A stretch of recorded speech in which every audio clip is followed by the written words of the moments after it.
Hello नमस्कार दोस्तों आज की इस वीडियो में जो हम देखेंगे ज्ञान बिंदु जीएस एकेडमी का जो है पूरी तरीके से लगभग 1000 से जो है अधिक क्वेश्चन को आज की इस वीडियो में जो है हम कंप्लीट करेंगे। ठीक है, देखिए एक एक क्वेश्चन देने के बाद जो है उसमें जो है पूरी तरह से सोल्यूशन के साथ जो है इसको नीचे जो है दिया गया है।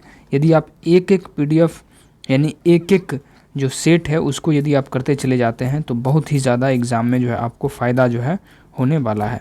ठीक है, आप देख सकते हैं कितने अच्छे तरीके से दिया है। एक क्वेश्चन अगर दिया गया है तो पूरा का पूरा चैप्टर जो है यहाँ पर जो है पूरे जो है करा दिया गया है। तो चलिए हम पहला क्वेश्चन की तरफ जो है हम चलते हैं। ठीक है,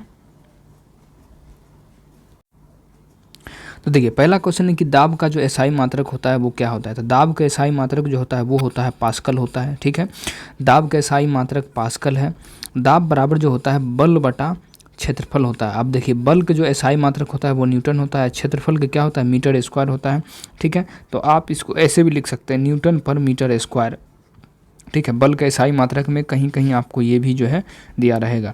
ठीक है, देखिए पास्कल को एन बटा एम स्क्वायर भी कहते हैं, एन बटा एम स्क्वायर भी जो है पास्कल को जो है कहा जाता है। देखिए दाब एक अदिश राशि, दाब एक कैसा राशि है। तो देखिए दाब एक अदिश राशि है, दाब एक अदिश राशि है। दाब एक कैसा राशि है, तो दाब एक अदिश राशि है।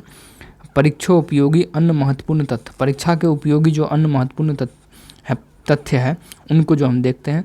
देखिए बल का जो एसआई मात्रक हो जाएगा वो क्या हो जाएगा, वो न्यूटन हो जाएगा। बल का एसआई मात्रक न्यूटन। ज्योति तीव्रता का एसआई मात्रक क्या हो जाएगा, कैंडेला हो जाएगा। ज्योति तीव्रता का एसआई मात्रक कैंडेला हो जाएगा। पदार्थ के परिमाण के एसआई मात्रक क्या हो जाएगा, मोल हो जाएगा। पदार्थ के परिमाण के एसआई मात्रक मोल हो जाएगा। विद्युत धारा का एसआई मात्रक क्या हो जाएगा, तो एम्पियर हो जाएगा विद्युत धारा का। ताप का एसआई मात्रक क्या हो जाएगा, तो केल्विन हो जाएगा ताप का। समय का जो एसआई मात्रक होगा वो हो जाएगा सेकेंड। और द्रव्यमान के एसआई मात्रक हो जाएगा किलोग्राम, द्रव्यमान के किलोग्राम। लंबाई को हो जाएगा मीटर हो जाएगा। चाल या वेग की बात यदि हम करें तो मीटर पर सेकंड जो है हो जाएगा। विस्थापन को जो है सिर्फ मीटर में मापा जाता है, जैसे लंबाई को मापा जाता है। त्वरण का जो मात्रक होता है वो होता है मीटर पर सेकंड स्क्वायर जो है होता है। ठीक है, अब देखिए भारतीय संविधान को बनाने में कितना समय लगा था। तो भारतीय संविधान को बनाने में 2 साल 11 महीना 18 दिन का जो है समय जो है लगा था। भारतीय संविधान को बनाने में कितना समय लगा था, तो 2 साल 11 महीना 18 दिन का समय लगा था। देखिए भारतीय संविधान को बनाने में 2 साल 11 महीना 18 दिन का समय जो है लगा था। भारतीय संविधान सभा की प्रथम बैठक जो है 9 दिसंबर 1946 को नई दिल्ली स्थित काउंसिल चैम्बर के पुस्तकालय भवन में हुआ था। भारतीय संविधान सभा की प्रथम बैठक जो है 9 दिसंबर 1946 को नई दिल्ली में स्थित काउंसिल चैम्बर के पुस्तकालय भवन में जो है हुआ था। ठीक है, अब देखिए संविधान सभा की अंतिम बैठक जो हुआ था 24 जनवरी 1950 को हुआ था। अंतिम बैठक यदि आपसे पूछ देगा तो आप क्या बोलेंगे, तो 24 जनवरी 1950 को जो हुआ था अंतिम बैठक जो है हुआ था। अब जिसमें संचालन समिति के जो अध्यक्ष थे वो कौन थे, संचालन समिति डॉक्टर राजेंद्र प्रसाद थे। संचालन समिति के अध्यक्ष कौन थे, डॉक्टर राजेंद्र प्रसाद। प्रक्रिया समिति कौन थे, तो डॉक्टर राजेंद्र प्रसाद। प्रक्रिया समिति या संचालन समिति कौन थे, तो डॉक्टर राजेंद्र प्रसाद। प्रक्रिया अगर पूछेगा तब भी आपको डॉक्टर राजेंद्र प्रसाद लगाना है, और संचालन यदि आपसे पूछे तब भी डॉक्टर राजेंद्र प्रसाद लगाना। राष्ट्रीय ध्वज संबंधी एवं तदर्थ समिति, राष्ट्रीय ध्वज संबंधी हो या तदर्थ समिति के जो अध्यक्ष थे वो कौन थे, तो डॉक्टर राजेंद्र प्रसाद थे। ठीक है, 3 गो को देखिए, प्रक्रिया समिति डॉक्टर राजेंद्र प्रसाद, संचालन समिति डॉक्टर राजेंद्र प्रसाद और डॉक्टर राजेंद्र प्रसाद। तदर्थ समिति भी डॉक्टर राजेंद्र प्रसाद। प्रारूप समिति के कौन थे, तो ये डॉक्टर भीमराव अंबेडकर थे। प्रारूप समिति यदि आपसे पूछे तो डॉक्टर भीमराव अंबेडकर थे, डॉक्टर भीमराव अंबेडकर प्रारूप समिति के थे। संघ शक्ति के कौन थे, तो पंडित जवाहरलाल नेहरू थे। संघ शक्ति के कौन थे, तो पंडित जवाहरलाल नेहरू जो थे वो संघ शक्ति के थे। संघ शक्ति के कौन थे, तो पंडित जवाहरलाल नेहरू। संघीय संविधान, संघ या संघीय संविधान के कौन थे, तो पंडित जवाहरलाल नेहरू थे, पंडित जवाहरलाल नेहरू थे। प्रांतीय संविधान समिति के जो अध्यक्ष थे वो कौन थे, सरदार वल्लभ भाई पटेल थे, सरदार वल्लभ भाई पटेल थे। देखिए अगला हम देखते हैं कि अल्पसंख्यक एवं जनजातियों या बहिष्कृत क्षेत्रों एवं मौलिक अधिकारों के लिए सलाहकार कौन थे। देखिए अल्पसंख्यकों के लिए या बहिष्कृत क्षेत्र एवं मौलिक अधिकारों के लिए जो थे वो थे सरदार वल्लभ भाई पटेल जी ही थे। देखिए कागज उद्योग से बिहार की कौन सी नदी प्रदूषित हो रही है? कागज उद्योग से बिहार की कौन सी नदी जो है प्रदूषित हो रही है? तो गंगा नदी जो है प्रदूषित हो रहा है। देखिए कागज का जब उद्योग शुरू किया गया तो उसमें कौन सी नदी जो है बिहार में प्रदूषित होना शुरू हो गया? तो गंगा नदी जो है प्रदूषित होना शुरू हो गया। कागज उद्योग से बिहार में गंगा नदी प्रदूषित हो रही है। बिहार के डालमिया नगर तथा समस्तीपुर में कागज और लुगदी उद्योग है। देखिए बिहार के डालमिया नगर तथा समस्तीपुर में कागज और लुगदी जो है उद्योग है। बिहार में गंगा नदी की लंबाई कितना है? बिहार में जो गंगा नदी की जो लंबाई है वो 445 किलोमीटर है। 445 किलोमीटर बिहार में गंगा नदी की क्या है? लंबाई जो है। गंगा नदी बिहार के 12 जिलों गंगा नदी बिहार के 12 जिले से होकर गुजरता है। ठीक है, जिला जैसे ये बक्सर जिला से गुजरता है, भोजपुर से गुजरता है, सारण जिला से गुजरता है, पटना जिला से गुजरता है, वैशाली से गुजरता है, समस्तीपुर से गुजरता है, बेगूसराय से गुजरता है, मुंगेर से गुजरता है, खगड़िया से गुजरता है, कटिहार से गुजरता है, भागलपुर से, लखीसराय से गुजरता है। और देखिए बिहार में गंगा नदी के किनारे लगे हुए कुछ महत्वपूर्ण उद्योग, गंगा नदी के किनारे जो उद्योग है उनको देखते हैं पटना में। ठीक है, अब देखिए औषधि, पटना में जो उद्योग लगा है गंगा नदी के किनारे उनको देखते हैं। औषधि का उद्योग जो है पटना में गंगा नदी के किनारे है। विद्युत उपकरण भी है, बिस्कुट फैक्ट्री, ठीक है, उसके बाद सूती और वस्त्र आदि उद्योग जो है ये जो है। अब मोकामा में हम देखते हैं कि मालगाड़ी के डब्बे बनाने का उद्योग है। मोकामा में मालगाड़ी के डब्बे बनाने का उद्योग है। मालगाड़ी के डब्बे बनाने का उद्योग है।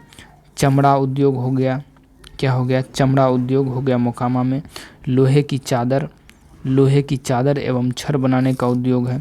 देखिए मालगाड़ी बनाने के डब्बे बनाने का उद्योग कहाँ है? तो मोकामा में। चमड़ा उद्योग मोकामा में, लोहे की चादर मोकामा में, एवं छड़ बनाने का कहाँ में? तो मोकामा में। बरौनी की यदि हम बात करें गंगा नदी के किनारे में तो पेट्रो रसायन बनाया जाता है बरौनी में। ठीक है, ताप विद्युत हो गया, तेल शोधक हो गया, कारखाना, रासायनिक खाद और दुग्ध उद्योग जो है ये सारे चीज़ें जो काम है ये जो है बरौनी में।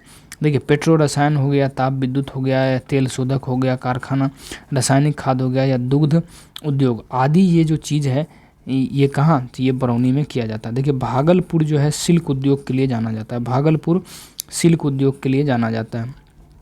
इनमें से कौन सा राज्य बिहार से सटा हुआ नहीं है? बिहार से सटा हुआ जो है नहीं है। देखिए पश्चिम बंगाल जो है बिहार से सटा हुआ राज्य है। पश्चिम बंगाल बिहार से सटा हुआ राज्य है। ठीक है, उत्तर प्रदेश भी बिहार से सटा हुआ है और झारखंड भी बिहार से जो है सटा हुआ है। छत्तीसगढ़ जो है बिहार से सटा हुआ राज्य जो है नहीं है। देखिए छत्तीसगढ़ राज्य बिहार से सटा हुआ राज्य जो है नहीं है। बिहार से सटा हुआ समृद्ध राज्य एवं देश इस प्रकार है।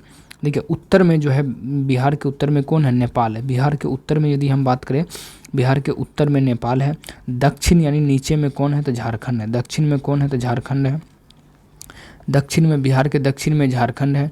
पूरब में पश्चिम बंगाल है। पूरब में पश्चिम बंगाल है। ठीक है, और पश्चिम में जो है ये जो है उत्तर प्रदेश है। ठीक है, उत्तर में यदि बात बोले तो नेपाल में है, दक्षिण में बोले तो झारखंड, पूरब में बोले तो पश्चिम बंगाल, और पश्चिम में उत्तर प्रदेश जो है ये है। छत्तीसगढ़ से सटा हुआ समृद्ध राज्य कौन है? अब छत्तीसगढ़ से कौन कौन राज्य जो है सटा हुआ है? तो देखिए झारखंड जो है छत्तीसगढ़ से सटा हुआ राज्य है। उड़ीसा छत्तीसगढ़ से सटा हुआ राज्य है। झारखंड, उड़ीसा, उत्तर प्रदेश छत्तीसगढ़ से सटा हुआ है। तेलंगाना छत्तीसगढ़ से सटा हुआ है। ठीक है, आंध्र प्रदेश छत्तीसगढ़ से सटा हुआ है। महाराष्ट्र छत्तीसगढ़ से सटा हुआ है, और मध्य प्रदेश जो है छत्तीसगढ़ से सटा हुआ राज्य है। सेरीकल्चर का संबंध किससे है? सेरीकल्चर का जो संबंध है वो रेशम कीट पालन से है। सेरीकल्चर का जो संबंध है वो किससे है? रेशम, देखिए सेरीकल्चर का संबंध रेशम कीट पालन से है। सेरीकल्चर का संबंध जो है रेशम कीट पालन से जो है। अब देखिए सेरीकल्चर का संबंध रेशम कीट पालन से है, याद रखना है, ये क्वेश्चन बार बार पूछा जाता है एग्जाम में। सेरीकल्चर का संबंध किससे? तो रेशम कीट पालन से जो है ये। अब देखिए रेशम उत्पादन कृषि पर आधारित एक कुटीर उद्योग है।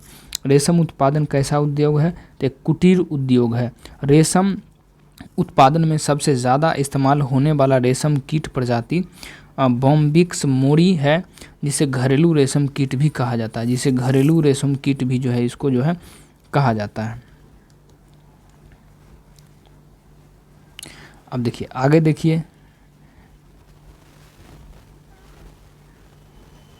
यहाँ तक कितना क्वेश्चन हम किए थे? देखिए 5 नंबर क्वेश्चन किए, उसके बाद ऑब्जेक्टिव यहाँ पर दे दिया गया है, ठीक है। उसके बाद यहाँ से फिर 6 नंबर क्वेश्चन से जो है किया है। तो पहले हम इसको देखते हैं, चलिए। देखिए यसद लेपन प्रक्रिया में लोहे पर किसकी परत चढ़ाई जाती है? देखिए यसद लेपन जब प्रक्रिया जो होती है उसमें जस्ता का जो है परत चढ़ाया जाता है। किसका परत चढ़ाया जाता है? तो जस्ता का जो है परत जो है चढ़ाया जो है जाता है। पहली पंक्ति में 21 क्यारियाँ, दूसरी पंक्ति में 18 क्यारियाँ, तीसरी पंक्ति में 15 क्यारियाँ और अंतिम में 6 क्यारियाँ हैं। तो क्यारियों की कुल संख्या जो है कितनी जो है हो जाएगी? तो ठीक है, तो इसका कितना हो जाएगा? तो इसका जो 60 जो है हो जाएगा। देखिए प्रायद्वीपीय नदियों का उत्तर से दक्षिण की ओर क्रम। प्रायद्वीपीय जो नदी है उसका देखिए उत्तर से दक्षिण की ओर जो क्रम है वो क्या हो जाएगा? उत्तर से दक्षिण की ओर क्रम प्रायद्वीपीय नदी की। देखिए महानदी जो हो जाएगा उत्तर से ऊपर से, ठीक है, उत्तर से दक्षिण की ओर महानदी, उसके बाद गोदावरी, कृष्ण नदी और कावेरी। देखिए महानदी, गोदावरी, कृष्णा और कावेरी। कावेरी को लास्ट में रखना है उत्तर से दक्षिण की ओर। अब पहला किसको रखना है? पहला महानदी को रखना है, ठीक है, और गोदावरी को सेकंड में रखना है और तीसरा में किसको रखना है? ये जो है कृष्ण को रखना है, ठीक है।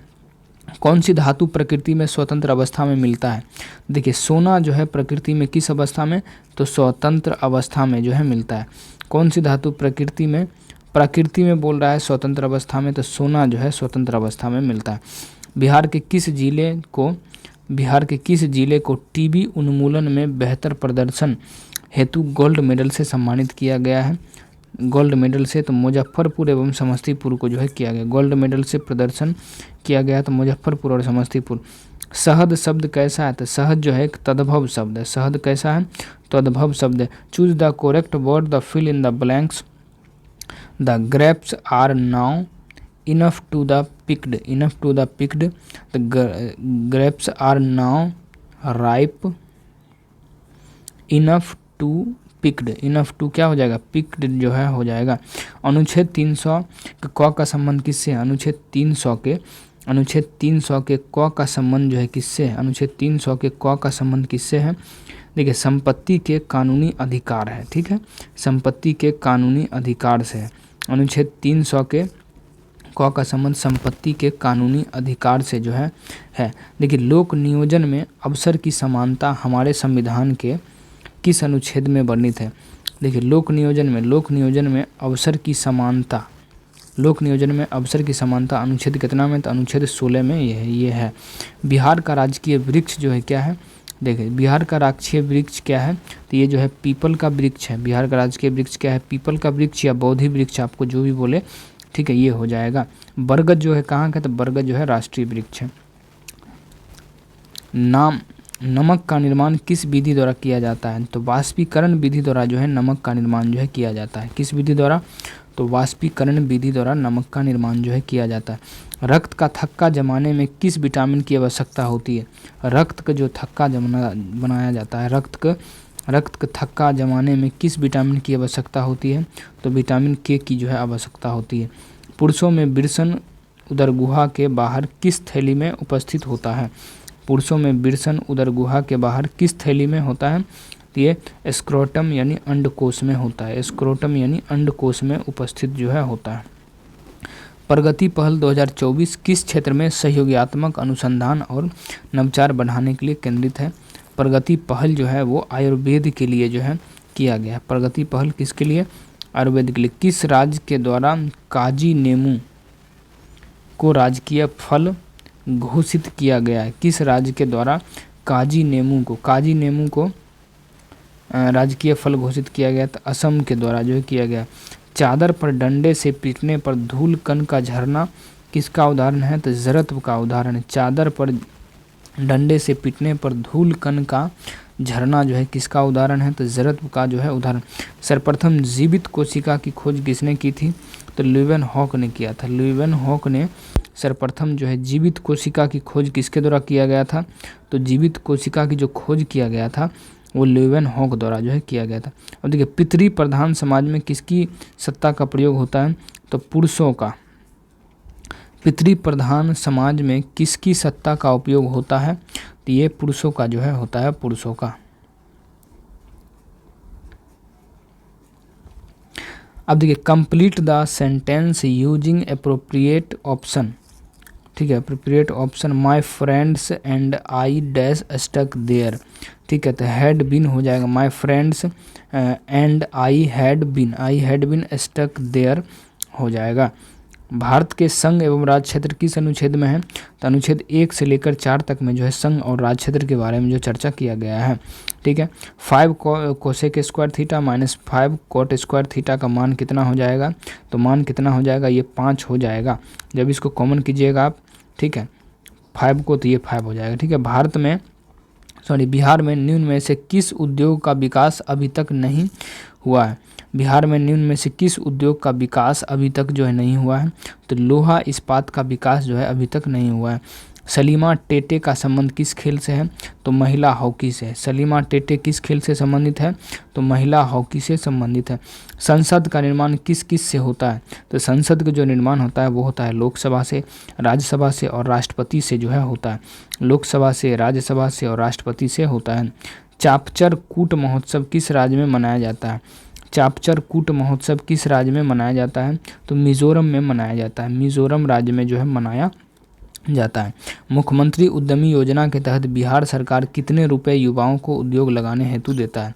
देखिए मुख्यमंत्री उद्यमी योजना के तहत बिहार सरकार कितने रुपए युवाओं को उद्योग लगाने हेतु देता है, तो 10 लाख रुपए जो है देता है, 10 लाख रुपए देता है। भारत के संविधान का मसौदा तैयार करने के लिए 1928 में किसकी अध्यक्षता में एक समिति का गठन किया गया था, तो पंडित मोतीलाल नेहरू की अध्यक्षता में। देखिए मसौदा जो किसके द्वारा तैयार करने के लिए किया गया था, तो 1928 में, तो पंडित मोतीलाल नेहरू, मोतीलाल, ठीक है। मसौदा किसने, तो मोतीलाल नेहरू, मसौदा के लिए मोतीलाल नेहरू। घाघरा नदी बिहार के किस जिले में आकर गंगा नदी से मिलती है। देखिए घाघरा नदी जो है बिहार के किस जिले में आकर गंगा नदी से मिलती है, तो ये जो है सारण जिले में जो है आकर मिलती है, सारण जिले से। स्वराज पार्टी की स्थापना किसके द्वारा किया गया था, तो चित्तरंजन दास एवं मोतीलाल नेहरू द्वारा। स्वराज पार्टी की स्थापना, स्वराज पार्टी यहाँ बोल रहा है, ठीक है, स्वराज पार्टी की स्थापना किसके द्वारा किया गया था, तो चित्तरंजन दास एवं मोतीलाल नेहरू के द्वारा। निम्नलिखित में से शुद्ध शब्द कौन हो जाएगा, देखिए कुमुदनी जो है शुद्ध शब्द हो जाएगा, और वहाँ पर आपको ऑप्शन दिया रहेगा A, B, C और D करके, ठीक है। यहाँ पर क्या हो जाएगा, कुमुदनी है। नेपोलियन संहिता कब लागू हुआ था, नेपोलियन संहिता कब लागू हुआ था, तो 21 मार्च 1804 को जो है नेपोलियन संहिता लागू हुआ था। नेपोलियन संहिता। टिकुली कला बिहार में किस के लिए प्रसिद्ध है, तो पेंटिंग कला के लिए प्रसिद्ध है। टिकुली कला बिहार में किस लिए प्रसिद्ध है, तो पेंटिंग कला के लिए प्रसिद्ध है। अब देखिए antonym of the word of the mighty, इसका क्या जो माइटी मतलब वीक, ठीक है, एंटोनेम, ठीक है, तो इसका क्या हो जाएगा, तो वीक हो जाएगा, वीक यानी कमज़ोर होता है। एक बाल्टी का 4/13 भाग 6 मिनट में भर जाता है, तो बाल्टी के शेष भाग को भरने में कितना समय लगेगा, तो 13 मिनट 30 सेकंड का जो है समय लगेगा, 13 मिनट 30 सेकंड का समय लगेगा। किस अनुच्छेद के तहत संसद राज्य की सीमाओं के परिवर्तन कर सकता है, किस अनुच्छेद के तहत जो है संसद राज्य के सीमाओं के परिवर्तन कर सकता है, तो अनुच्छेद 3 के तहत।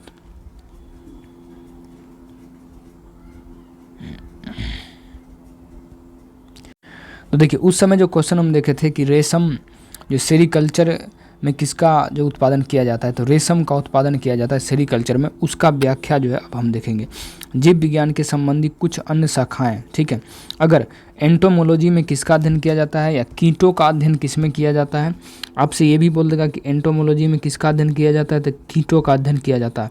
या कीटों का अध्ययन किस में किया जाता है, तो एंटोमोलॉजी में किया जाता है। किस में, एंटोमोलॉजी में जो है किया जाता है। एपी कल्चर में किसका अध्ययन किया जाता है, एपी कल्चर में जो है मधुमक्खी पालन का अध्ययन किया जाता है। एपी कल्चर में किसका अध्ययन किया जाता है, तो एपी कल्चर में मधुमक्खी पालन का जो है अध्ययन किया जाता है। एपी कल्चर में मधुमक्खी पालन का अध्ययन जो है किया जाता है, मधुमक्खी पालन का। एपी कल्चर में किसका, तो मधुमक्खी पालन का अध्ययन किया जाता है। एपी याद रखना है, एपी, ठीक है, मधुमक्खी। डेंड्रोलॉजी में किसका अध्ययन किया जाता है, डेंड्रोलॉजी में वृक्षों एवं झाड़ियों का अध्ययन किया जाता है। डेंड्रो मतलब डंडा, अब डंडा किस में होता है, वृक्ष में होता है, ऐसे आपको याद रखना। डेंड्रोलॉजी में किसका अध्ययन किया जाता है, तो वृक्ष वृक्षों एवं झाड़ियों का अध्ययन किया जाता है। डेंड्रोलॉजी में वृक्षों एवं झाड़ियों का अध्ययन जो है किया जाता है। सोरोलॉजी में किसका अध्ययन किया जाता है? छिपकली का अध्ययन जो है सोरोलॉजी में किया जाता है। छिपकली का अध्ययन सोरोलॉजी में किया जाता है। सिल्वीकल्चर का अध्ययन कास्टिपेरो का संवर्धन। सिल्वीकल्चर का अध्ययन, सिल्वीकल्चर का जो हो जाएगा कास्टिपेरो का संवर्धन। कास्टिपेरो का संवर्धन हो जाएगा, ठीक है। कास्टिपेरो का संवर्धन, ठीक है। कास्टिपेरो का संवर्धन हो जाएगा। कास्टिपेरो का संवर्धन, कास्टिपेरो का संवर्धन जो है हो जाएगा सिल्वीकल्चर में। पीसीकल्चर तो मत्स्य पालन का अध्ययन हो जाएगा। पीसीकल्चर में किसका हो जाएगा? तो मत्स्य पालन का अध्ययन पीसीकल्चर हो जाएगा। पीसीकल्चर में देखिए, पीसीकल्चर की यदि हम बात करें, पीसीकल्चर में मत्स्य पालन जो का उत्पादन किया जाता है। इक्थियोलॉजी, ठीक है, इक्थियोलॉजी में जो है मछलियों का अध्ययन किया जाता है। इक्थियोलॉजी में मछलियों का अध्ययन किया जाता है। इक्थियोलॉजी में मछलियों का अध्ययन किया जाता है। हॉर्टिकल्चर में उद्यान विज्ञान का अध्ययन किया जाता है। एंथोलॉजी में पुष्पों का अध्ययन यानी फूलों का अध्ययन किया जाता है। मधुमक्खी के डंक में कौन सा एसिड होता है? तो मधुमक्खी जब डंक मारता है तो उसमें जो होता है, उसके डंक में फॉर्मिक एसिड जो है होता है, फॉर्मिक एसिड। देखिए, मधुमक्खी के डंक में जो है फॉर्मिक एसिड होता है, या फॉर्मिक अम्ल जिसको आप जो है बोल सकते हैं। इसे मेथेनोइक एसिड भी कहा जाता है, यानी फॉर्मिक जो एसिड होता है उसको मेथेनोइक एसिड भी कहा जाता है। कुछ प्राकृतिक अम्लों के स्रोत को जो है हम अब देखेंगे। देखिए, एक तरफ प्राकृतिक स्रोत है और एक तरफ जो है अम्ल जो है दिया गया। जैसे संतरा और नींबू में कौन सा अम्ल पाया जाता है? संतरा और नींबू में जो है सिट्रिक पाया जाता है। संतरा या नींबू में सिट्रिक पाया जाता है, यानी जो संतरा में वही नींबू में पाया जाता है अम्ल। इमली और अंगूर में जो है कौन सा? टार्ट्रिक अम्ल जो है पाया जाता है। देखिए, इमली में और अंगूर में टार्ट्रिक अम्ल जो है पाया जाता है। सिरका की यदि हम बात करें तो एसिटिक अम्ल पाया जाता है। सिरका में एसिटिक अम्ल पाया जाता है।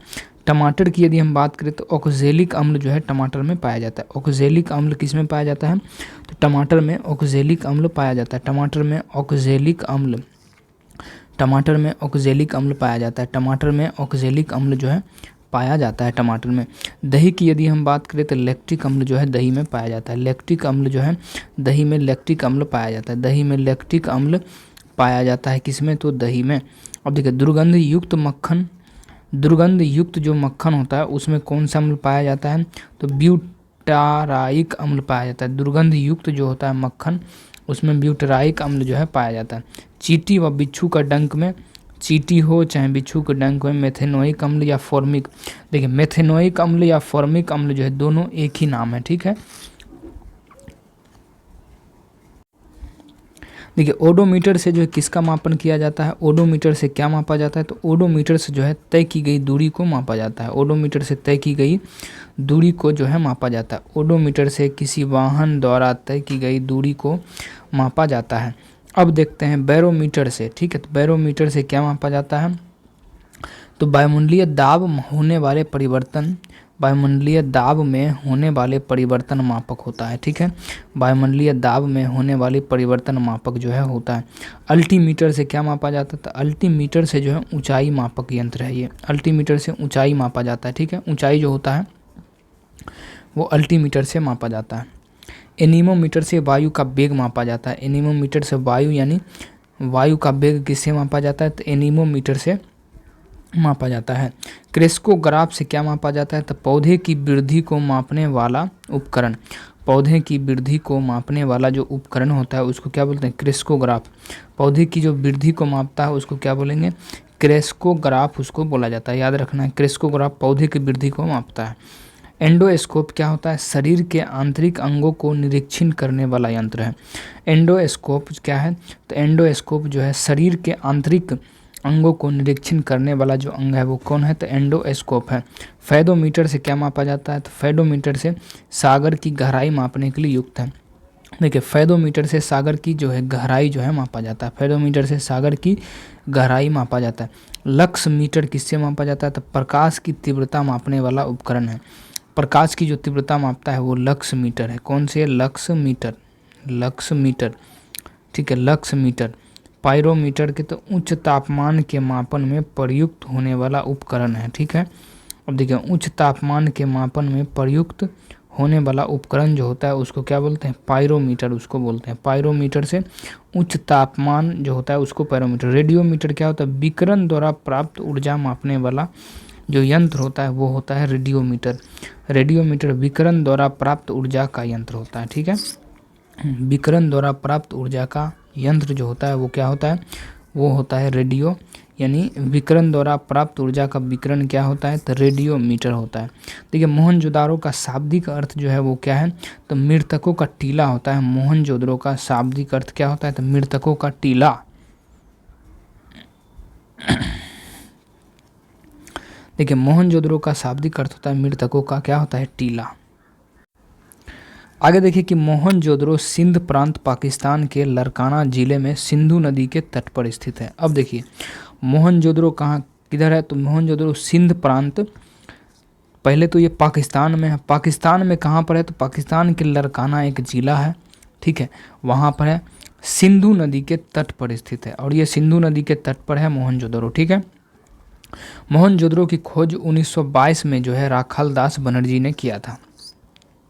मोहनजोदड़ो की खोज वर्ष 1922 में राखाल दास बनर्जी ने किया था। राखाल दास बनर्जी ने 1922 में जो है किया था। राखाल दास बनर्जी ने कब किया था? तो 1922 ईस्वी में जो है किया गया था राखाल दास बनर्जी द्वारा। मोहनजोदड़ो से मिलने वाली प्राप्त अवशेष वस्तुएं, ठीक है, बृहद स्नानागार यानी बड़ा स्नानागार मिला है। कहाँ से? तो मोहनजोदड़ो से मिला है। कांसे की नर्तकी मूर्ति, कांसे के जो नर्तक यानी नृत्य करते हुए जो मूर्ति मिला है कांसा के, वो कहाँ से मिला है? तो वो जो मिला है मोहनजोदड़ो से जो है मिला है। मातृ देवी की मूर्ति यानी मातृ देवी की जो मूर्ति है यानी कहाँ से मिली है? तो ये जो मिला है कहाँ से? तो मोहनजोदड़ो से मिला है। मोहनजोदड़ो से जो है मिला है। राजमुद्रांक हाथी का कपाल खंड, ठीक है, राजमुद्रांक जो है कहाँ से मिला है? राजमुद्रांक कहाँ से मिला है? तो ये मोहनजोदड़ो से मिला है। हाथी का कपाल जो है कहाँ से मिला है? हाथी की जो कपाल है वो कहाँ से मिला है? तो ये जो है मोहनजोदड़ो से मिला है। हाथी के कपाल खंड कहाँ से? तो मोहनजोदड़ो से। गले हुए तांबे का ढेर, गले हुए तांबे का ढेर कहाँ से मिला है? गले हुए तांबे का ढेर ये मिला है मोहनजोदड़ो से। मिट्टी की तराजू, मिट्टी का तराजू जो है कहाँ से मिला है? ये भी मिला है मोहनजोदड़ो से। मिट्टी का तराजू मोहनजोदड़ो से मिला है। मिट्टी का तराजू मोहनजोदड़ो से मिला है। मिट्टी का तराजू मोहनजोदड़ो से मिला है। मिट्टी का तराजू मोहनजोदड़ो से मिला है। मिट्टी का तराजू मोहनजोदड़ो से मिला है। ठीक है, सबसे बड़ा ईंट का साक्ष्य, सबसे बड़ा जो ईंट का जो साक्ष्य मिला है वो कहाँ से मिला है? तो वो जो मिला है मोहनजोदड़ो से मिला है। कहाँ से? तो मोहनजोदड़ो से जो है मिला है। और सूती कपड़ा कहाँ से? तो सूती कपड़ा मोहनजोदड़ो से मिला है। सूती कपड़ा मोहनजोदड़ो से। मुद्रा पर जो है अंकित पशुपतिनाथ की मूर्ति या गीली मिट्टी के दाएं साक्ष्य कुंभकारों के 6 भट्टों के अवशेष मिले हैं। कुंभकारों के 6 भट्टों के अवशेष जो है मिले हैं। भारत और सेशेल्स के बीच कौन सा युद्ध अभ्यास होता है? देखिए भारत हो गया और सेशेल्स के बीच कौन सा युद्ध अभ्यास होता है? तो ये होता है लामितीय युद्ध अभ्यास जो है होता है। देखिए भारत और सेशेल्स के बीच जो है लामितीय सेशेल्स याद रखना, भारत और सेशेल्स के बीच लामितीय युद्ध अभ्यास होता है। भारत और सेशेल्स के बीच लामितीय युद्ध अभ्यास जो है होता है। यह एक द्विवार्षिक प्रशिक्षण कार्यक्रम है जिसका आयोजन वर्ष के 2001 से सेशेल्स में किया जा रहा है। ठीक है, लात्विया 2024 के 10वें संस्करण का आयोजन 18 से 27 मार्च 2024 के बीच सेशेल्स में किया गया है। क्रियोल भाषा में लात्विया का अर्थ है मित्रता। ठीक है, क्रियोल भाषा में लात्विया का जो अर्थ होता है, क्रियोल भाषा में लात्विया का जो अर्थ होता है वो मित्रता होता है। मित्रता यानी लात्विया का अर्थ क्या होता है? मित्रता। कुछ प्रमुख संयुक्त सैन्य अभ्यास 2024 से 25 में दिया गया है। देखिए कुछ प्रमुख संयुक्त सैन्य अभ्यास जो 2024 से 25 में है। तो देखिए एक तरफ है संयुक्त सैन्य अभ्यास और दूसरा तरफ है संबंधित देश। ठीक है, देखिए सूर्य किरण अभ्यास किन किन देशों के बीच हुआ है? तो भारत और नेपाल। सूर्य किरण यदि पूछे तो भारत और नेपाल के बीच में एक संयुक्त सैन्य अभ्यास जो है यह होपेक्स कहाँ का है? होपेक्स जो है भारत और मिस्र का है। होपेक्स कहाँ का है? तो भारत और मिस्र का। सूर्य कहाँ का? तो भारत और नेपाल का। होपेक्स बोलेगा तो भारत और मिस्र का संयुक्त सैन्य अभ्यास जो है ये।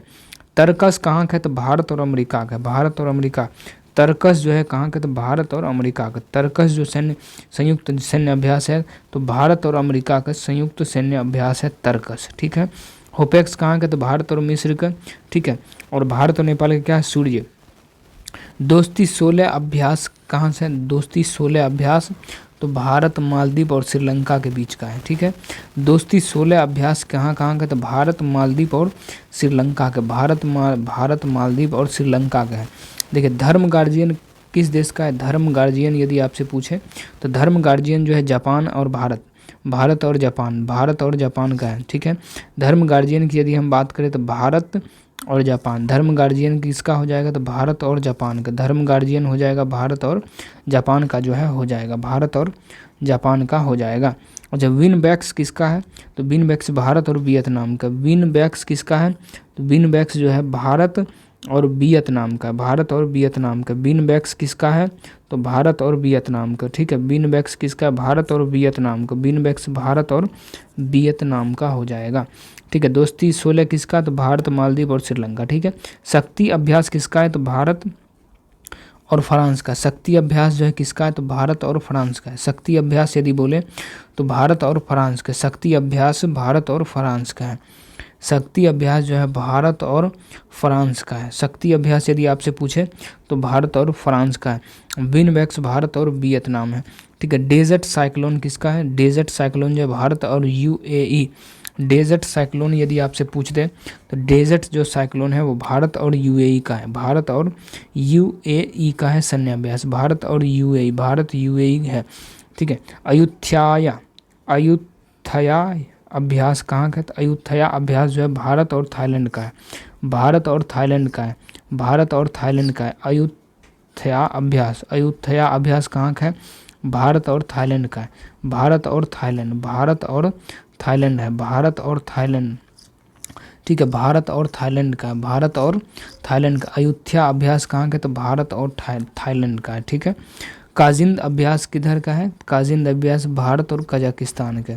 काजिंद अभ्यास अगर आपसे पूछे, काजिंद अभ्यास भारत और कजाकिस्तान का। भारत और कजाकिस्तान का है काजिंद अभ्यास। हरिमाऊ शक्ति अभ्यास भारत और मलेशिया का है, ठीक है। हरिमाऊ शक्ति अभ्यास किसका है? तो भारत और मलेशिया का। भारत और मलेशिया।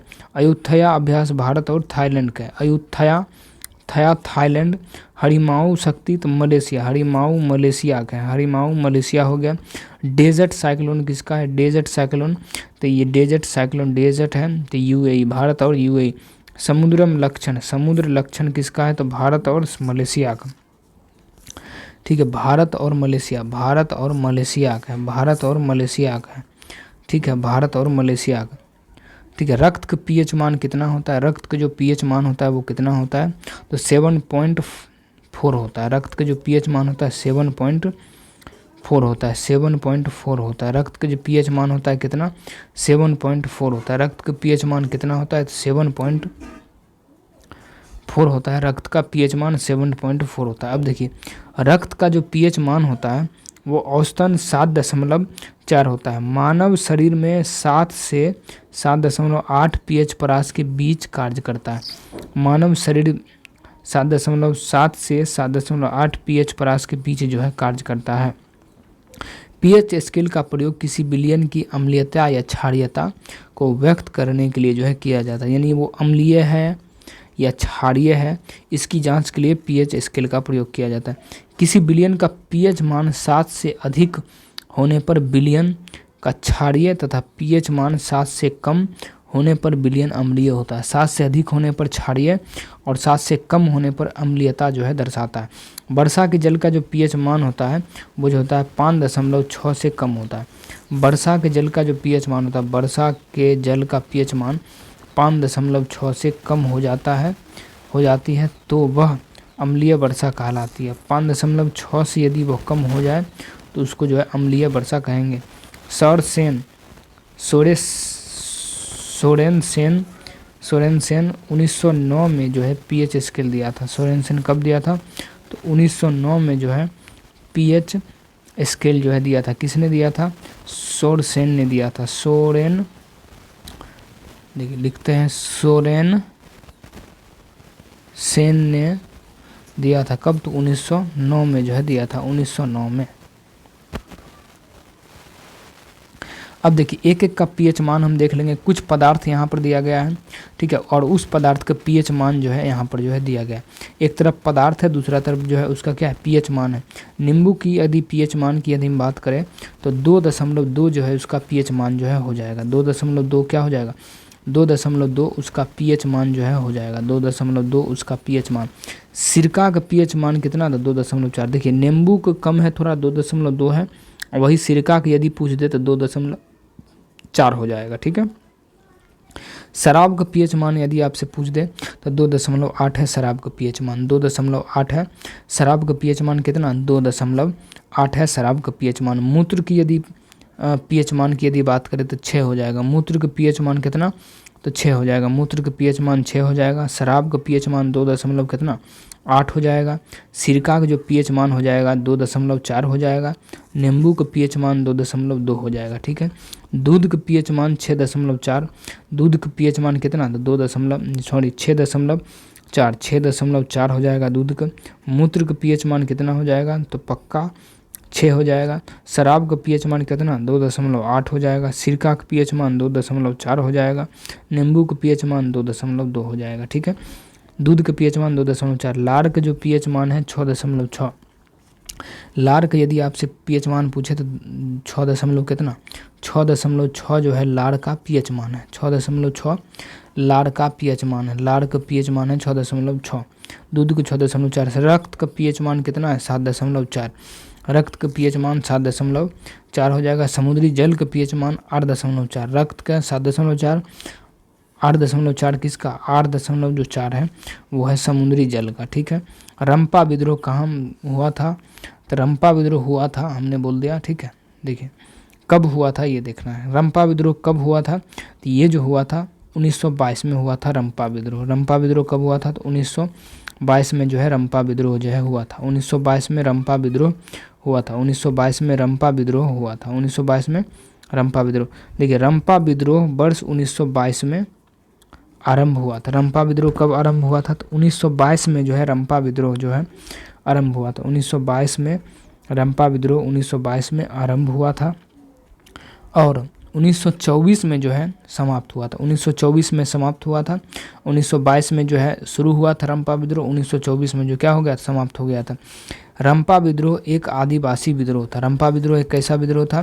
तो रंपा जो विद्रोह था वो एक आदिवासी विद्रोह था जिसका नेतृत्व अल्लूरू सीताराम राजू ने किया था, ठीक है। रंपा विद्रोह एक आदिवासी विद्रोह था।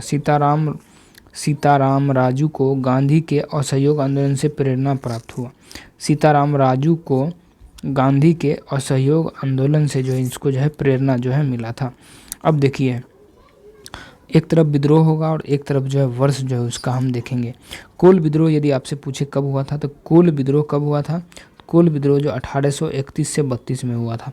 कोल विद्रोह कब हुआ था? 1831 से 32। कोल विद्रोह कब हुआ था? 1831 से 32 में जो है कोल विद्रोह जो है हुआ था। भूमिज विद्रोह कब हुआ था? तो भूमिज विद्रोह कब हुआ था? 1832 से 33 में हुआ था। भूमिज विद्रोह यदि आपसे पूछे तो 1832 से 33 में जो है भूमिज विद्रोह हुआ था। 1832 से 33 में हुआ था। 1832 से 33 में भूमिज विद्रोह हुआ था। भूमिज विद्रोह जो है हुआ था, ठीक है। तो गडकरी विद्रोह कब हुआ था? गडकरी विद्रोह 1844 में जो हुआ था। गडकरी विद्रोह यदि बोले तो 1844 में जो है गडकरी विद्रोह जो है हुआ था। हुल या संथाल विद्रोह कब हुआ था? 1855 से 56 में। देखिए हुल विद्रोह यदि आपसे बोल दे या संथाल विद्रोह तो 1855 से कितना? 55 से 56 जो है इसका सही हो जाएगा। 55 से 56। गडकरी आपसे बोल दे गडकरी कब हुआ था? तो गडकरी 1844 में हुआ था। 1844 में। भूमिज अगर बोल दे तो 32 से 33। 32 से 33। 1832 से 33। कोल विद्रोह यदि आपसे बोल दे तो 31 से 32। 31 से कितना? 32। 1831 से 32 हो जाएगा। अच्छा मुंडा विद्रोह हुआ था। मुंडा विद्रोह कब हुआ था? 1899 से 1900, ठीक है। मुंडा विद्रोह हुआ था 1899 से 1900, 1899 से 1900, 1899 से 1900। मुंडा विद्रोह 1899 से 1900, ठीक है। खासी विद्रोह जो यदि आपसे पूछे खासी विद्रोह, ठीक है, तो खासी विद्रोह जो हुआ था 27 से 33। खासी विद्रोह हुआ था 1827 से 33, 1827 से 33 में हुआ था खासी विद्रोह। बस्तर विद्रोह कब हुआ था? 1910 में हुआ था बस्तर विद्रोह। बस्तर विद्रोह कब हुआ था? तो 1910 में हुआ था बस्तर विद्रोह। बस्तर विद्रोह 1910 में। बस्तर विद्रोह यदि आपसे बोले तो बस्तर विद्रोह 1910 में जो है हुआ था। तेभागा आंदोलन 1946, तेभागा आंदोलन 1946, तेभागा आंदोलन जो है 1946, तेभागा आंदोलन 1946, तेभागा आंदोलन 1946 में जो है हुआ था, ठीक है। देखिए, बांग्लादेश में ब्रह्मपुत्र नदी को किस नाम से जो है जाना जाता है? बांग्लादेश में ब्रह्मपुत्र नदी को किस नाम से जाना जाता है? तो बांग्लादेश में ब्रह्मपुत्र नदी को जमुना के नाम से जो है जाना जाता है। जमुना के नाम से जो है जाना जाता है, जमुना के नाम से जाना जाता है, ठीक है। ब्रह्मपुत्र नदी को उद्गम जो है तिब्बत में कैलाश पर्वत के निकट स्थित मानसरोवर झील के पास चोमांग युगांड ग्लेशियर में युगांडुंग जो है ग्लेशियर से है, ठीक है। अब देखिए, ब्रह्मपुत्र नदी को तिब्बत में सांगपो, ब्रह्मपुत्र नदी को तिब्बत में क्या कहा जाता है? ब्रह्मपुत्र नदी को तिब्बत में, बांग्लादेश में ब्रह्मपुत्र नदी को किस नाम से जाना जाता है? जमुना के नाम से जाना जाता है। ब्रह्मपुत्र नदी को बांग्लादेश में जमुना के नाम से जाना जाता है, जमुना के नाम से, ठीक है। अब देखिए, ब्रह्मपुत्र नदी को तिब्बत में सांगपो, तिब्बत में ब्रह्मपुत्र नदी को तिब्बत में सांगपो, अरुणाचल प्रदेश में दिहांग, अरुणाचल प्रदेश में क्या बोलते हैं? अरुणाचल प्रदेश में दिहांग बोला जाता है। असम में जो है ब्रह्मपुत्र बोला जाता है, असम में ब्रह्मपुत्र। देखिए, असम में ब्रह्मपुत्र बोला जाता है, ठीक है। तिब्बत में क्या बोला जाता है? तो सांगपो, तिब्बत में सांगपो बोला जाता है। अरुणाचल प्रदेश में दिहांग बोला जाता है। ब्रह्मपुत्र नदी बांग्लादेश में, ब्रह्मपुत्र नदी बांग्लादेश में गंगा नदी यानी पद्मा, गंगा नदी यानी पद्मा से निकलती है और फिर मेघना नदी बन जाती है। और क्या, कौन सी नदी? तो मेघना नदी बन जाती है, जो अंततः बंगाल की खाड़ी में गिरती है। कहाँ में गिरती है? तो बंगाल की खाड़ी में जो है आकर जो है यह जो है गिरती है। वास्को डी गामा भारत कब आया था? वास्को डी गामा भारत जो है कब आया था? 1498 ईस्वी में जो है वास्को डी गामा भारत आया था। देखिए, वास्को डी गामा कब आया? 1498 में। वास्को डी गामा 20 मई 1498 ईस्वी को भारत यानी कालीकट आया था। वास्को डी गामा भारत के पश्चिमी तट पर स्थित कालीकट बंदरगाह पहुंचा। इसने भारत एवं यूरोप के बीच नई समुद्री मार्ग, इसने भारत एवं यूरोप के बीच नई समुद्री मार्ग की खोज करी थी, नई समुद्री मार्ग का जो है खोज जो है किया था। आगे देखते हैं। देखिए, भारत पहुंचने पर वास्को डी गामा को सहयोग गुजराती पथ प्रदर्शक अब्दुल मजीद ने किया था। अब्दुल मजीद ने जो है किया था, अब्दुल मजीद ने किया था, ठीक है। 1500 ईस्वी में पेड्रो अल्वारेज कैब्राल के नेतृत्व में 2 जहाजी बड़ा भारत आया था। 1500 ईस्वी में पेड्रो अल्वारेज कैब्राल के नेतृत्व में 2 जहाजी बड़ा भारत आया था, ठीक है। अक्टूबर 1502 में जो है दूसरी बार वास्को डी गामा भारत आया तथा तीसरी बार साल 1524 में जो है आया था। यानी देखिए, पहला बार आया था 1498 में, दूसरा बार आया था 1502 में, तीसरा बार आया था 1524 में भारत आया था। 1524 में भारत जो है आया था। 24 दिसंबर 1524 को कोची में उनका निधन हो गया था, ठीक है। 24 दिसंबर 1524 में कोच्चि में जो उनका निधन जो है हो गया था। परीक्षा उपयोगी अन्य महत्वपूर्ण तथ्य को थोड़ा हम देखते हैं। अमेरिका की खोज किसने किया था? तो अमेरिका की खोज जो है 1498 ईस्वी में जो है 1492 में, अमेरिका की खोज 1492 में स्पेन के नाविक कोलंबस ने किया था। कोलंबस ने जो है किया था, क्रिस्टोफर कोलंबस जिसको कहा जाता है। देखो, उत्मासा अंतरीप यानी कैप ऑफ गुड होप, उत्मासा अंतरीप यानी कैप ऑफ गुड होप, जिसका चक्कर काटते हुए वास्को डी गामा भारत पहुंचा था, इसकी खोज जो है पुर्तगाली खोजकर्ता बार्थोलोमियो डियाज ने किया था। उत्तर महासागरीय यानी केप ऑफ गुड होप की खोज किसने? तो बार्थोलोमेओ डियोज ने किया था। वर्ष 1488 में जो है किया गया था। न्यूजीलैंड एवं वान डीमन्स लैंड, देखिए न्यूजीलैंड हो गया एवं वान डीमन्स लैंड वर्तमान तस्मानिया एवं न्यूजीलैंड की खोज तस्मान ने किया था। न्यूजीलैंड की खोज तस्मान ने जो है किया था। ऑस्ट्रेलिया की खोज ब्रिटेन के कैप्टन कुक ने किया था। ऑस्ट्रेलिया की खोज किसने किया था? तो ऑस्ट्रेलिया की खोज जो है ब्रिटेन के कैप्टन कुक ने किया था। कैप्टन कुक ने किया था। कैप्टन कुक ने। प्रथम विश्व युद्ध का तात्कालिक कारण क्या था? प्रथम विश्व युद्ध का जो तात्कालिक कारण था, आर्कड्यूक फर्डिनेंड की हत्या। आर्कड्यूक फर्डिनेंड की हत्या। देखिए प्रथम विश्व युद्ध का जो तात्कालिक कारण था, प्रथम विश्व युद्ध जो हुआ था, तो आर्कड्यूक फर्डिनेंड की हत्या जो है हुआ था।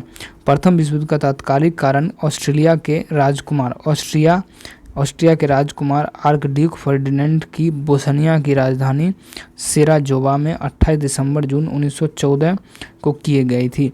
प्रथम विश्व युद्ध के समय अमेरिका का राष्ट्रपति जो था वो वुडरो विल्सन था। कौन था? तो वुडरो विल्सन था। वुडरो विल्सन प्रथम विश्व युद्ध के समय अमेरिका के जो राष्ट्रपति थे वो वुडरो विल्सन थे। वुडरो विल्सन थे। प्रथम विश्व युद्ध की शुरुआत 28 जुलाई 1914 को ऑस्ट्रेलिया के द्वारा सर्बिया पर आक्रमण किए जाने से हुआ था। देखिए ऑस्ट्रिया द्वारा सर्बिया पर आक्रमण किए जाने से जो है हुआ था। ठीक है। प्रथम विश्व युद्ध की समाप्ति 11 नवंबर 1918 को हुआ था। 11 नवंबर 1918 को जो है हुआ था। 11 नवंबर 1918 को हुआ था। किसके संचय के कारण मांसपेशियों में थकान होता है? मांसपेशी में जो थकान होता है, तो देखिए लैक्टिक एसिड जब शरीर में जम जाता है तो उसमें जो है मांसपेशियों में क्या होता है? थकान जो है हो जाता है। किसके संचय से मांसपेशी में? लैक्टिक एसिड के कारण। मांसपेशियों में थकान के लैक्टिक एसिड के संचय के कारण होती है। जब मांसपेशियां अधिक काम करती है तो वह लैक्टिक एसिड बनाती है। यह लैक्टिक एसिड मांसपेशियों में जमा हो जाता है और थकान का कारण जो है बन जाता है। किसी कार्य को संपादित करने के लिए मांसपेशियां ऑक्सीजन के बजाय संग्रहित ऊर्जा का उपयोग करती है जो लैक्टिक एसिड बनाता है। परीक्षा उपयोगी अन्य महत्वपूर्ण तत्वों को जो है हम देखते हैं। एसिड की यदि हम बात करें, एक तरफ एसिड है और दूसरा तरफ कमी से होने वाला कारक। ठीक है। विटामिन सी की जो कमी से जो रोग होता है, विटामिन कमी से स्कर्वी रोग होता है। विटामिन सी की कमी से स्कर्वी रोग। कमज़ोर प्रतिरक्षा प्रणाली किसकी? तो विटामिन सी के वजह से। विटामिन सी की वजह से स्कर्वी रोग, कमज़ोर प्रतिरक्षा प्रणाली। ठीक है। स्कर्वी रोग एसिड होता है। स्कर्वी रोग यानी घावों को धीरे धीरे भरना, थकान। स्कर्वी कमी से होने वाला कारक क्या है? तो घावों को धीरे धीरे भरना या थकान जो है ये स्कर्वी रोग हो गया। ओमेगा 3 यानी फैटी एसिड की कमी। ओमेगा 3 बोलो या फैटी एसिड की कमी। तो हृदय रोग, उच्च रक्तचाप, डिप्रेशन, त्वचा की समस्या। ठीक है। डिप्रेशन हो गया, ओमेगा 3 फैटी एसिड की कमी, उच्च रक्तचाप या हृदय रोग। ठीक है। विटामिन B9 की यदि हम बात करें तो एनीमिया होता है। विटामिन B9 एनीमिया हो गया, सिर दर्द हो गया, तंत्रिका तंत्र की समस्या तथा थकान जो है ये हो जाएगा। तो फोलिक एसिड भी जिसको कहा जाता है, फोलिक एसिड।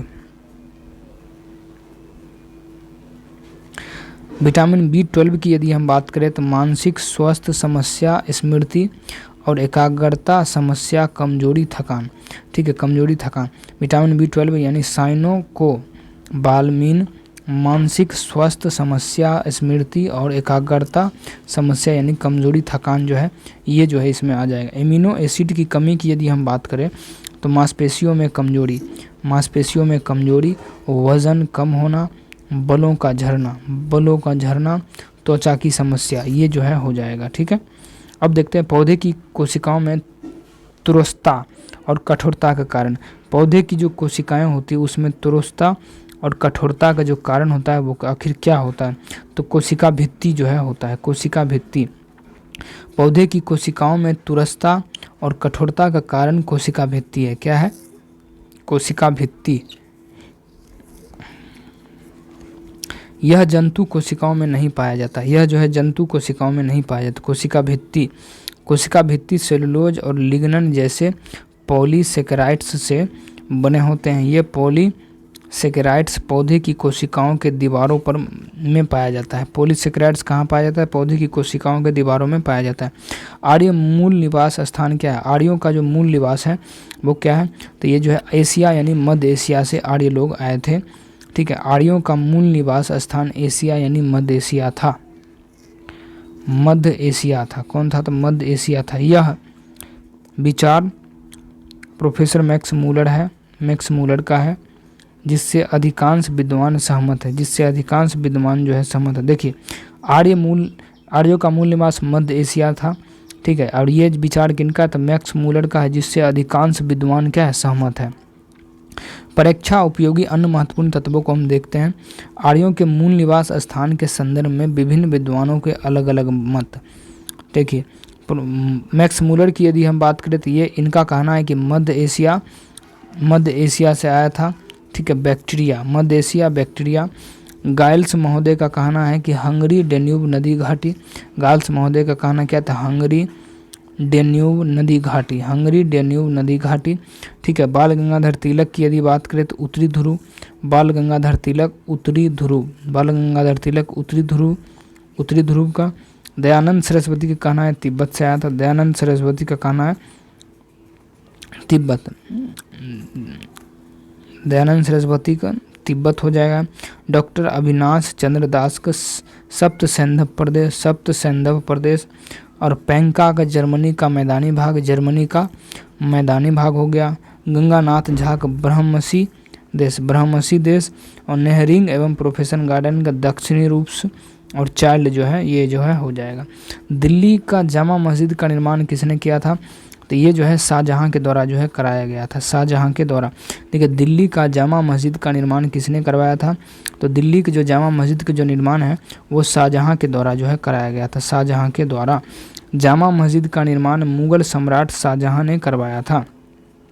शाहजहां के समय मुगल स्थापत्य कला अपने चरमोत्कर्ष पर था, जिसके कारण से शाहजहां के शासनकाल को मुगल काल का स्वर्णयुग कहा जाता है। मुगल काल के स्वर्णयुग किसको कहा जाता है? तो शाहजहां के काल को मुगल काल के स्वर्णयुग के नाम से जो है जाना जाता है। शाहजहां के काल को मुगल काल के स्वर्णयुग के नाम से जाना जाता है।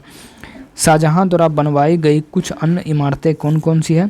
तो देखिए, शाहजहां के द्वारा जो बनवाई गई और भी इमारतें हैं, उसमें ताजमहल है, उसमें क्या है? ताजमहल है। लाल किला हो गया। ठीक है, लाल किला किसने बनाया था? शाहजहां ने बनवाया था। दीवाने आम किसने बनवाया था? दीवाने आम किसके द्वारा बनवाया गया था? तो ये शाहजहां के द्वारा। लाल किला शाहजहां के द्वारा, दीवाने आम शाहजहां के द्वारा बनवाया गया था। ठीक है, एवं दीवाने खास किसके द्वारा? शाहजहां के। दीवाने आम हो या दीवाने खास, ठीक है, ये किसके द्वारा? खास हो या आम हो, ठीक है, ये किसके द्वारा? तो शाहजहां के द्वारा बनवाया गया था। शाहजहां के बचपन का नाम खुर्रम था। अब शाहजहां के बचपन का नाम यदि आपसे पूछ दे तो वो क्या बोलेंगे? खुर्रम। शाहजहां के बचपन का नाम खुर्रम था। शाहजहां के बचपन का नाम क्या था? तो खुर्रम। शाहजहां के बचपन का नाम क्या था? तो खुर्रम था शाहजहां के बचपन का नाम।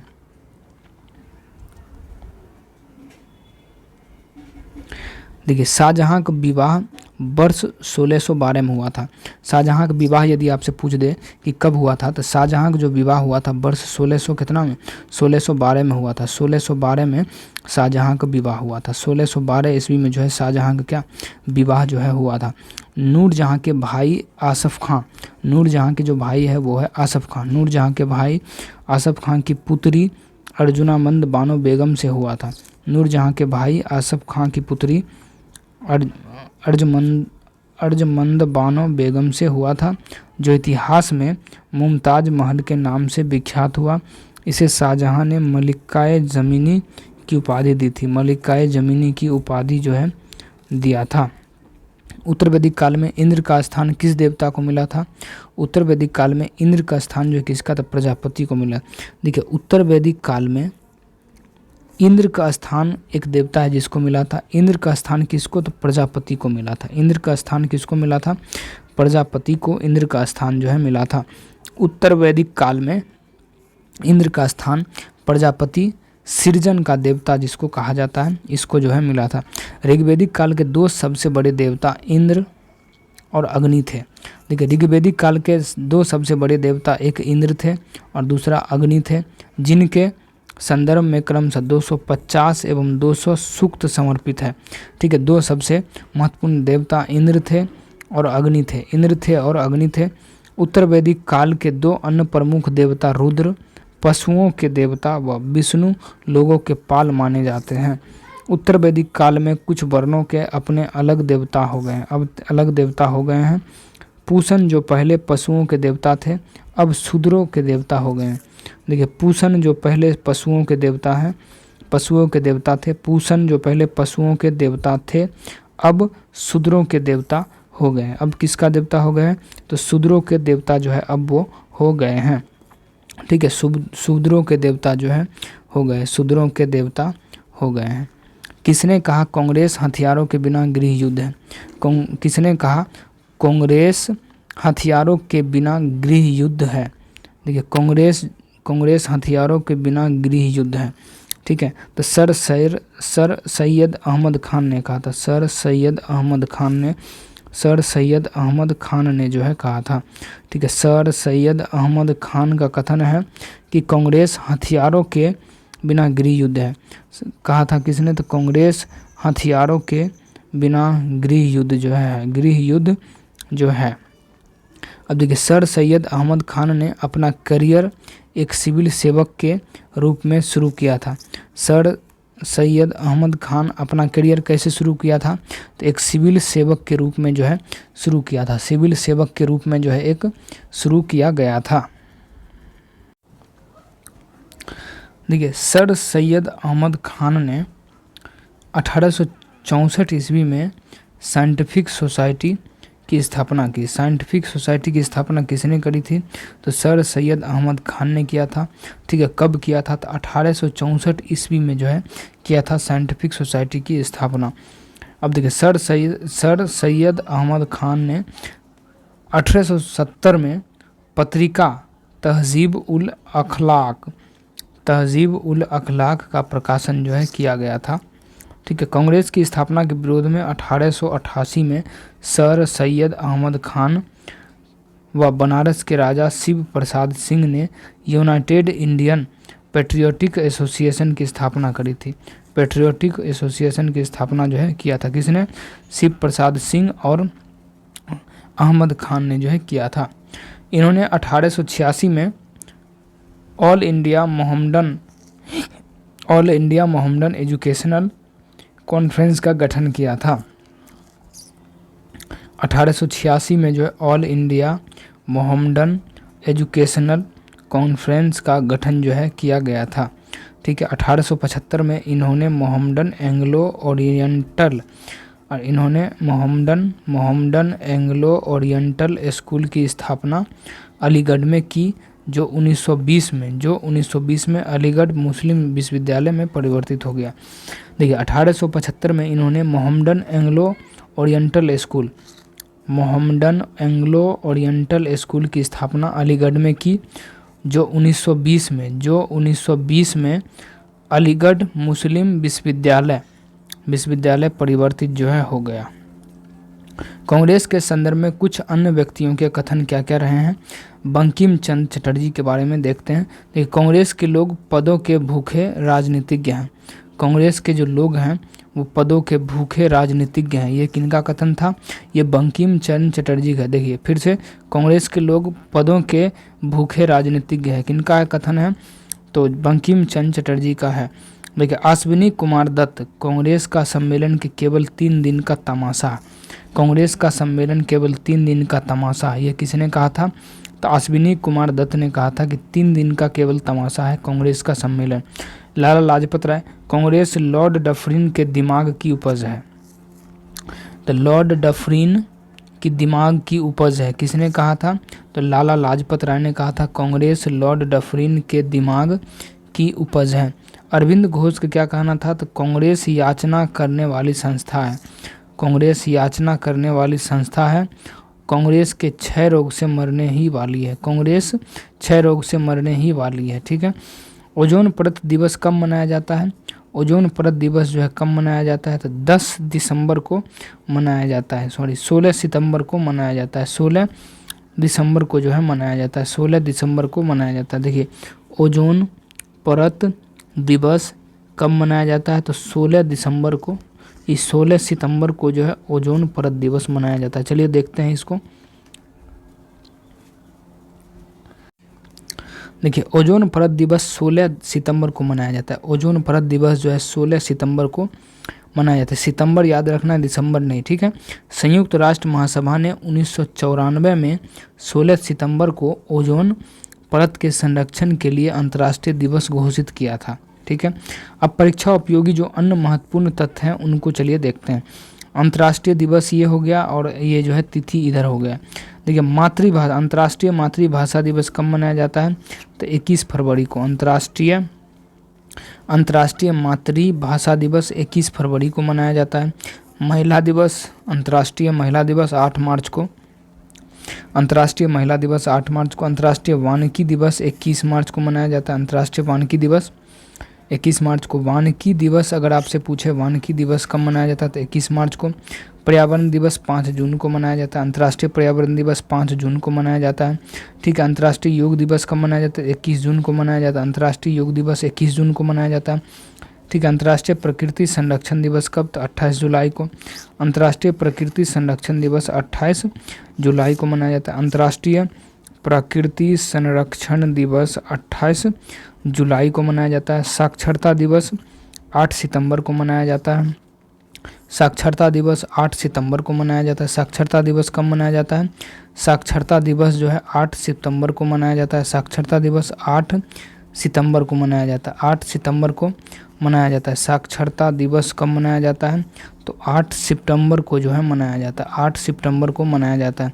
डाक दिवस कब मनाया जाता है? तो डाक दिवस जो है 9 अक्टूबर को मनाया जाता है, ठीक है। डाक दिवस कब मनाया जाता है? तो 9 अक्टूबर को, ठीक है।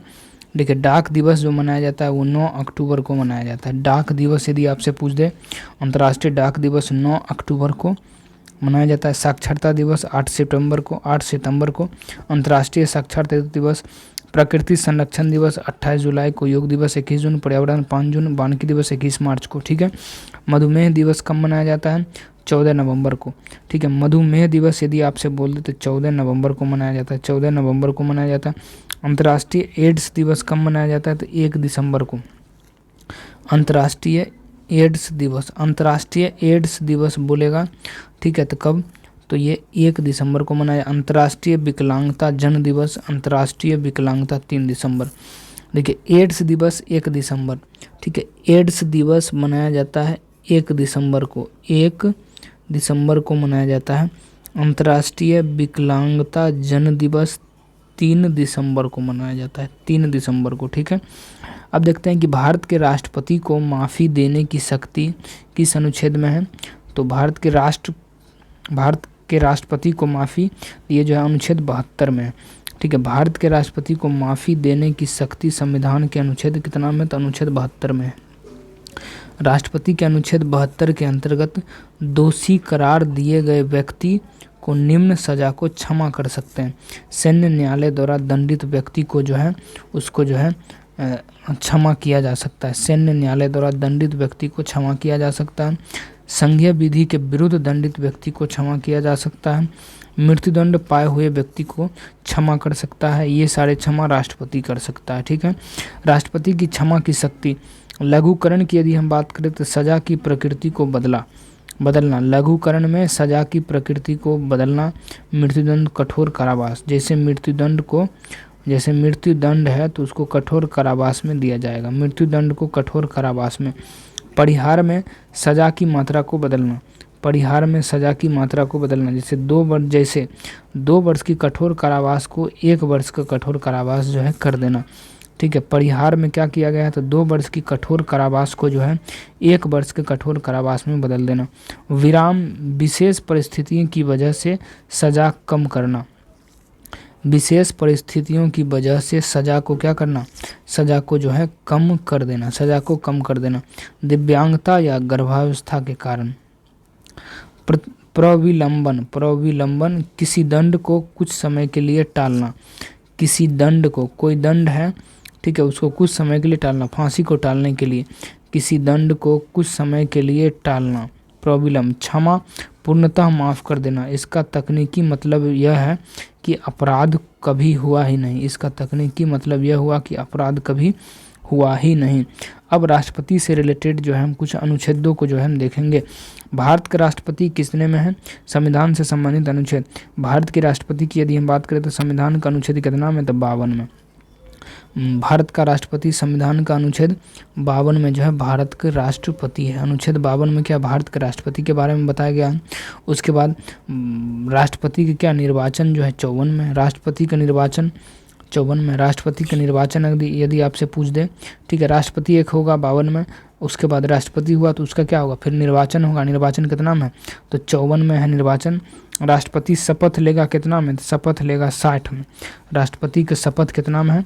तो अनुच्छेद 60 में जो शपथ है। निर्वाचन है 54 में, ठीक है। गठन कितना? 52 में, ठीक है। राष्ट्रपति पर महाभियोग चलाने की प्रक्रिया अनुच्छेद कितना में? तो अनुच्छेद 61 में। राष्ट्रपति पर महाभियोग चलाने की प्रक्रिया।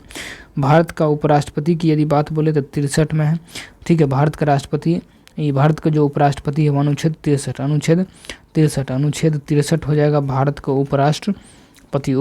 भारत के उपराष्ट्रपति अनुच्छेद कितना? अनुच्छेद 63। अनुच्छेद 63 में उपराष्ट्रपति का निर्वाचन कितना में? तो 66 में। उपराष्ट्रपति का निर्वाचन 66 में। उपराष्ट्रपति का निर्वाचन 66 में। उपराष्ट्रपति का निर्वाचन है 66 में। उपराष्ट्रपति का निर्वाचन कितना में है? 66 में उपराष्ट्रपति का निर्वाचन है। उपराष्ट्रपति द्वारा शपथ, ठीक है। देखिए उपराष्ट्रपति कितना में? तो 63 में उपराष्ट्रपति है। 66 में उपराष्ट्रपति का निर्वाचन है। उपराष्ट्रपति द्वारा शपथ जो है 69 में है। 69 में उपराष्ट्रपति द्वारा शपथ कितना में है? तो 69 में उपराष्ट्रपति द्वारा शपथ है।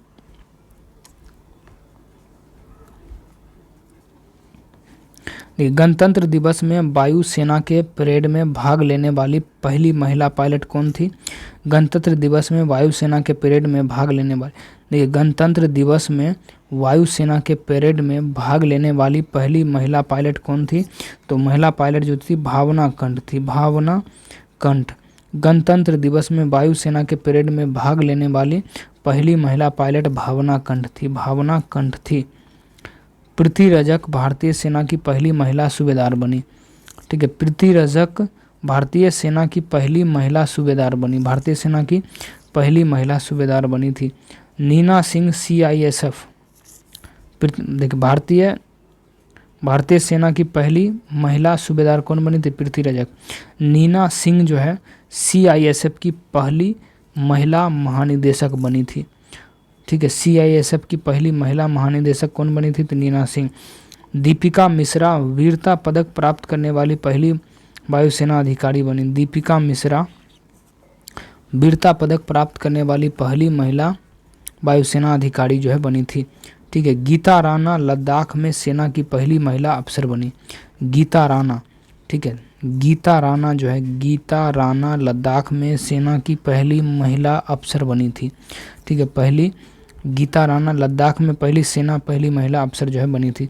डॉक्टर अलका मित्तल ONGC की पहली महिला अध्यक्ष बनी थी। ONGC की पहला महिला अध्यक्ष कौन बनी थी? तो डॉक्टर अलका मित्तल। मेघना अहलावत भारतीय टेबल टेनिस की प्रथम महिला अध्यक्ष बनी थी। मेघना अहलावत भारतीय टेबल टेनिस की संघ की प्रथम महिला अध्यक्ष जो है बनी थी मेघना अहलावत, ठीक है। शिवांगी मिश्रा भारत की पहला महिला फाइटर नौसैनिक पायलट बनी थी। शिवांगी सिंह। ज्योति शर्मा भारतीय सेना की पहली जज एडवोकेट जनरल जो है बनी थी। ज्योति शर्मा कौन बनी थी? तो ज्योति शर्मा। हिना जायसवाल वायुसेना की पहली महिला फ्लाइट इंजीनियर बनी थी। इंदु मल्होत्रा सुप्रीम कोर्ट में सीधे वकील से जज बनने वाली पहली महिला बनी। इंदु मल्होत्रा सुप्रीम कोर्ट में सीधे वकील से जज बनने वाली पहली महिला जो है बनी थी। कौन सी नदी बिहार में नहीं बहती है? कौन सी नदी है जो बिहार में जो है नहीं बहती है? तो रामगंगा नदी जो है बिहार में नहीं बहती है। देखिए गंगा नदी बिहार में बहती है, सोन भी बहती है और कोसी नदी भी बहती है। रामगंगा नदी जो है बिहार में नहीं बहती है। रामगंगा नदी बिहार में नहीं बहती अपितु उत्तर प्रदेश में जो है बहती है। रामगंगा नदी उत्तर प्रदेश में जो है बहती है। रामगंगा नदी का उद्गम उत्तराखंड के पौड़ी गढ़वाल जिले में दूधतोली पहाड़ी दक्षिणी ढलवान से होता है। रामगंगा नदी बिजनौर जिले में उत्तर प्रदेश में प्रवेश करती है और यह नदी गंगा की एक सहायक नदी है। रामगंगा नदी उत्तर प्रदेश में कन्नौज के निकट गंगा नदी में मिल जाती है। बिहार में बहने वाली प्रमुख नदियाँ कौन कौन सी है उनको चलो देखते हैं। देखिए बिहार में जो गंगा नदी बहती है, कोसी नदी बहती है, घाघरा नदी बिहार में बहती है, गंडक नदी बहती है, बागमती बहती है, फल्गु नदी बहती है, पुनपुन नदी बहती है, सोन नदी बहती है और बूढ़ी गंडक बहती है। आगे देखते हैं विजयनगर साम्राज्य की राजधानी कहाँ है। तो विजयनगर की जो साम्राज्य की जो राजधानी थी वो हम्पी थी। विजयनगर साम्राज्य की राजधानी कहाँ थी, तो हम्पी। विजयनगर साम्राज्य की राजधानी हम्पी। देखिए विजयनगर साम्राज्य की राजधानी हम्पी थी। कहाँ थी, हम्पी थी। विजयनगर साम्राज्य की राजधानी हम्पी थी, ठीक है। विजयनगर साम्राज्य की स्थापना वर्ष 1336 में हरिहर और बुक्का नामक दो भाइयों द्वारा किया गया था। विजयनगर साम्राज्य की स्थापना जो है, विजयनगर साम्राज्य की स्थापना 1336 ईस्वी में हरिहर और बुक्का नामक दो भाइयों द्वारा की गई थी। हरिहर एवं बुक्का नामक दो भाइयों द्वारा जो है किया गया था, दो भाइयों द्वारा किया गया था। हरिहर और बुक्का वारंगल काकतियों के सामंत थे। हरिहर हो गया और बुक्का वारंगल के काकतीय के सामंत थे। हरिहर प्रथम ने अपने शासन के 7वें वर्ष अपनी राजधानी आनेगोंडी से विजयनगर लाया था। विजयनगर साम्राज्य में 4 राजवंश हुए। देखिए विजयनगर साम्राज्य में टोटल कितने राजवंश हुए थे, तो टोटल 4 राजवंश जो है हुए थे विजयनगर साम्राज्य में। ये याद रखना है, बहुत ही इंपॉर्टेंट क्वेश्चन यह है। कितने राजवंश विजयनगर साम्राज्य पर शासन किए, तो 4 राजवंश ने शासन किए थे।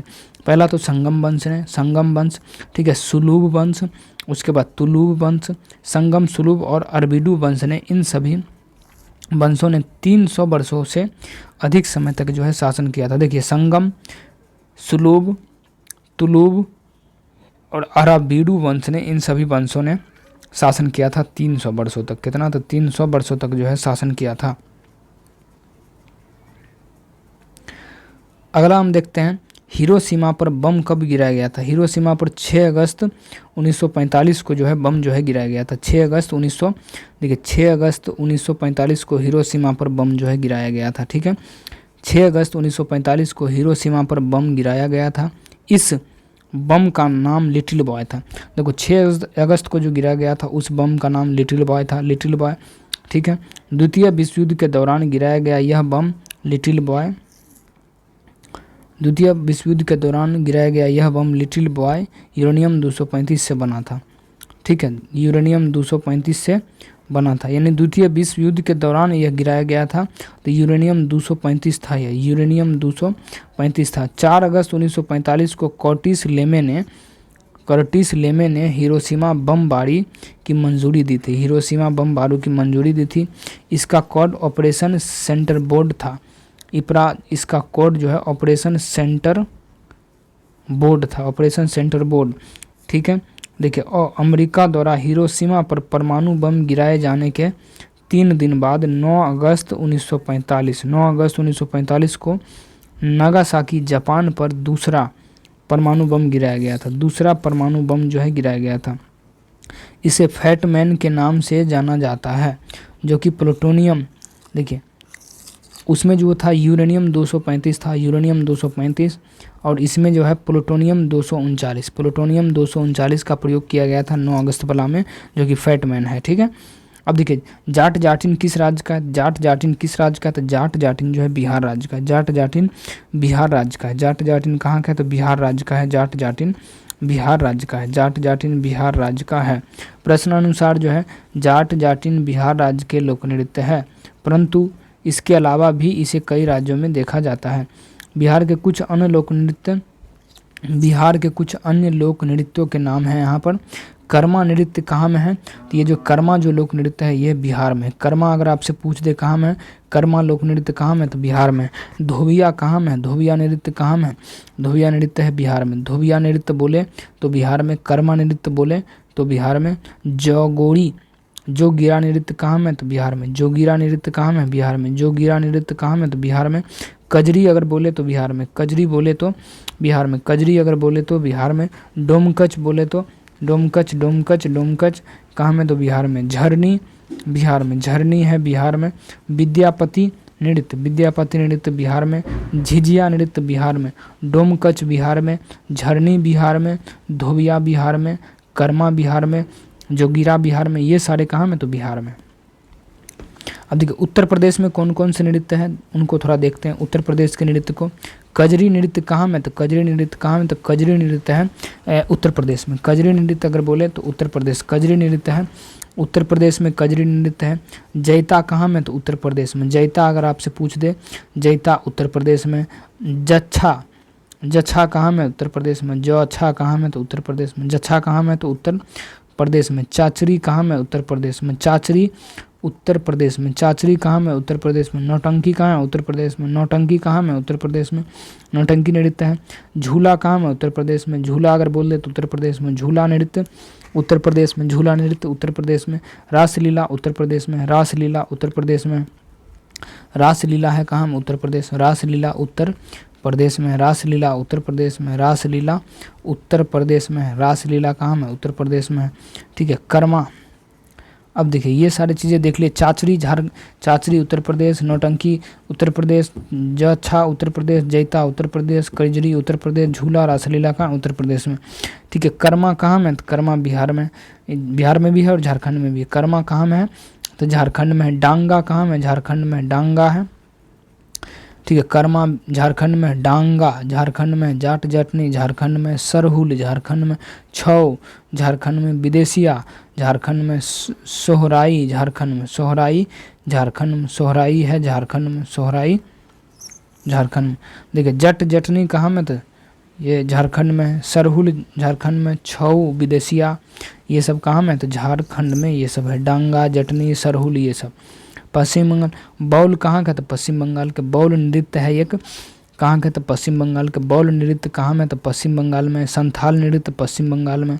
देखिए संथाल भी पश्चिम बंगाल में है और बौल नृत्य भी कहाँ में है? पश्चिम बंगाल में। फ़कीर कहाँ में? तो पश्चिम बंगाल में। फ़कीर नृत्य पश्चिम बंगाल में।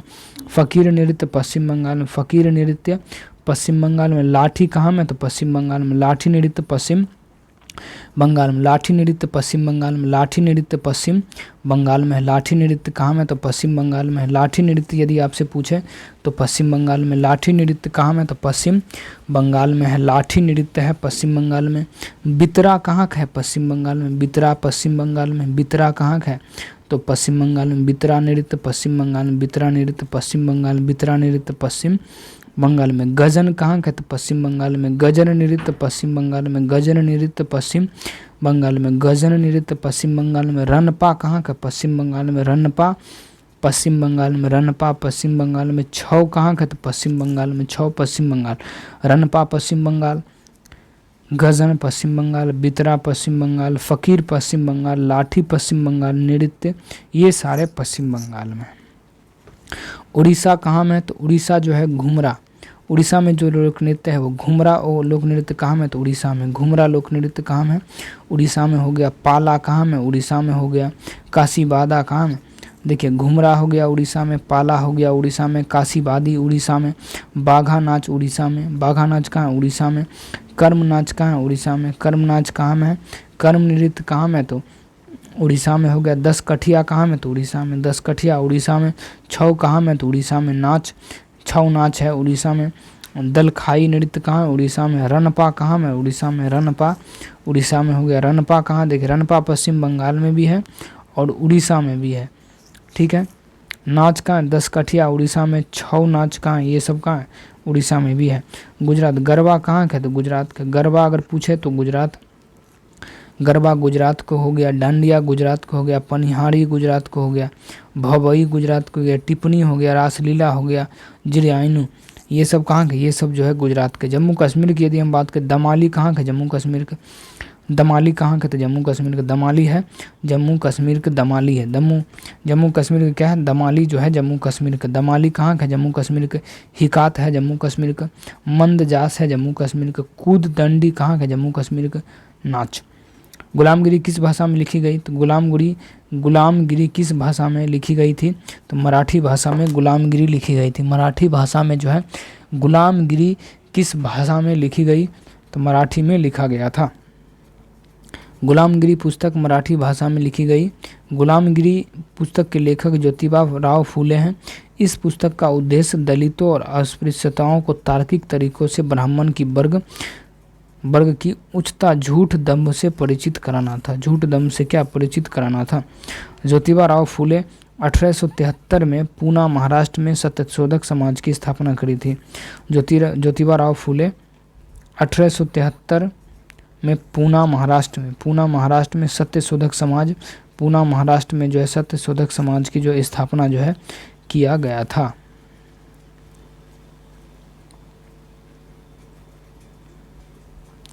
अब देखिए वन अनुसंधान केंद्र कहाँ में, तो ये जो है देहरादून में। वन अनुसंधान कहाँ में, तो देहरादून में। वन अनुसंधान कहाँ में, तो देहरादून में है। वन अनुसंधान केंद्र देहरादून में स्थित है। देहरादून में स्थित है। वन अनुसंधान केंद्र देहरादून की स्थापना 1878 में की गई थी। आगे चलकर वर्ष 1906 में इसका नाम बदलकर जो है इंपीरियल फॉरेस्ट रिसर्च इंस्टीट्यूशन कर दिया गया। वन अनुसंधान केंद्र देहरादून भारतीय वन सेवा संवर्ग वन अधिकारियों और रेंजरों के लिए वानिकी अनुसंधान के क्षेत्र में प्रशिक्षण प्रदान जो है कराता है। ठीक है, अब देखते हैं कुछ अनुसंधान को जो हम देखते हैं कि चावल अनुसंधान कहाँ में, तो कटक में। चावल अनुसंधान कहाँ में, तो ये जो है कटक में। चावल अनुसंधान अगर आपसे पूछ दे तो कटक में। दलहन जो अनुसंधान कहाँ में है, तो ये जो है कानपुर में। दलहन अनुसंधान कहाँ में, तो कानपुर में। दलहन अनुसंधान कानपुर। देखिए दलहन शोध संस्थान कहाँ में है, तो ये जो है कानपुर में है। दलहन के बारे में यदि आपसे पूछे कहाँ में है, तो ये जो है कानपुर में है। ठीक है, कृषि अनुसंधान की यदि हम बात करें, कृषि अनुसंधान कहाँ में, तो कृषि अनुसंधान संस्थान जो है ये जो है दिल्ली में। कहाँ में है, दिल्ली में है। देखिए गन्ना अनुसंधान संस्थान कहाँ में है, गन्ना अनुसंधान संस्थान कोयम्बटूर में है। गन्ना अनुसंधान पूछ दे, देखिए कृषि के बारे में पूछ दे तो नई दिल्ली, गन्ना अनुसंधान पूछ दे तो कोयम्बटूर। गन्ना अनुसंधान संस्थान कहाँ में है, तो ये जो है कोयम्बटूर में। भाभा परमाणु अनुसंधान कहाँ में है, तो ये है ट्राम्बे में है। भाभा परमाणु ये कहाँ में है, तो ट्राम्बे में। भाभा परमाणु अनुसंधान कहाँ में है, तो ये जो है ट्राम्बे में। भाभा परमाणु अनुसंधान कहाँ में है, ये जो है ट्राम्बे में है। आलू अनुसंधान कहाँ में, तो शिमला में है। आलू शिमला में। आलू अनुसंधान कहाँ में है, ये जो है शिमला में। आलू अनुसंधान पूछ दे तो शिमला में है। भाभा ट्राम्बे में है। गन्ना कोयम्बटूर में है। कृषि कहाँ में है, कृषि ये जो है नई दिल्ली में है। पारिस्थितिकी विज्ञान केंद्र कहाँ में है, पारिस्थितिकी विज्ञान केंद्र कहाँ में स्थित है, ये जो है बेंगलुरु में स्थित है। पारिस्थितिकी विज्ञान केंद्र कहाँ में है, ये जो है बेंगलुरु में अवस्थित है। बेंगलुरु में अवस्थित है पारिस्थितिकी विज्ञान केंद्र। पारिस्थितिकी विज्ञान केंद्र कहाँ में है, तो ये जो है बेंगलुरु में है। बेंगलुरु में है। रासायनिक जैविक संस्थान कहाँ में है, देखिए रासायनिक जैविक संस्थान कहाँ में है, तो कोलकाता में है। ठीक है, रासायनिक जैविक संस्थान की चर्चा यदि हो तो आपको क्या लगाना है, तो कोलकाता लगाना है। रासायनिक जैविक संस्थान कोलकाता में है। देखिए प्लाज्मा अनुसंधान कहाँ में है, तो ये जो है गांधीनगर में है। प्लाज्मा अनुसंधान कहाँ में, तो गांधीनगर में। प्लाज्मा अनुसंधान यदि आपसे पूछ दे तो ये जो है गांधीनगर में। प्लाज्मा अनुसंधान गांधीनगर में है। जैविक रासायनिक कोलकाता में है। पारिस्थितिकी कहाँ में, तो बेंगलुरु में। पारिस्थितिकी बेंगलुरु में है। आलू संधान कहाँ में, तो शिमला में है। भाभा परमाणु कहाँ में है, तो भाभा परमाणु ट्राम्बे में है। गन्ना अनुसंधान कोयम्बटूर में है। कृषि कहाँ में, तो दिल्ली में है। दलहन कहाँ में, तो कानपुर में है। चावल कटक उड़ीसा में है। ठीक है, मौसम विज्ञान कहाँ में, तो पुणे महाराष्ट्र। मौसम विज्ञान संस्थान, देखिए मौसम विज्ञान संस्थान कहाँ में, तो पुणे में है। मौसम विज्ञान संस्थान पूना में है। मौसम विज्ञान संस्थान कहाँ में है, तो पूना में है। डीजल लोकोमोटिव वर्क्स कहाँ में है, डीजल लोकोमोटिव तो वाराणसी में है। वाराणसी में। सेबी के वर्तमान अध्यक्ष कौन है, देखिए सेबी के जो वर्तमान अध्यक्ष है वो जो है कौन है, तो तुहिन संत पांडे। सेबी के वर्तमान अध्यक्ष कौन है, सेबी के वर्तमान अध्यक्ष कौन है, तो तुहिन संत पांडे हैं। सेबी के वर्तमान अध्यक्ष 1 मार्च 2025 से अध्यक्ष तुहिन संत पांडे हैं। Securities exchange board of India SEBI का जो है फुल फॉर्म है। स्थापना जो है 12 अप्रैल 1988 को भारत सरकार के एक गैर संवैधानिक निकाय के रूप में प्रतिभूति बाजार को विनियमित करने के उद्देश्य से जो है किया गया था।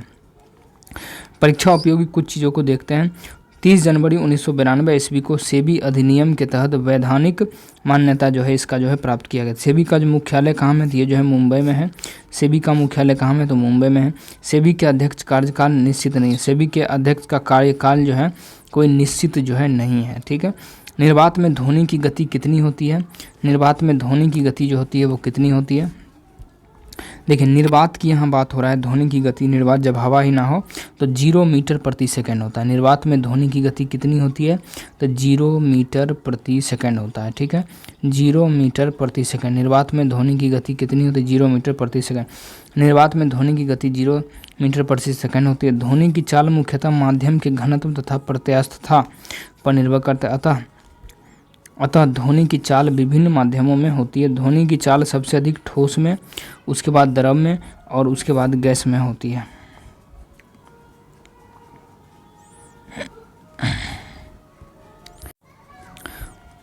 विभिन्न माध्यमों में ध्वनि की जो चाल है उसको देखते हैं। देखिए कार्बन डाइऑक्साइड, ठीक है, कार्बन डाइऑक्साइड में ध्वनि की चाल कितनी होती है? कार्बन डाइऑक्साइड में ध्वनि की चाल जो होती है 260 डिग्री सेल्सियस, 260 डिग्री सेल्सियस। चाल किस में होता है? चाल किस में होता है? तो मीटर पर सेकंड में होता है। ठीक है, मीटर पर सेकंड में।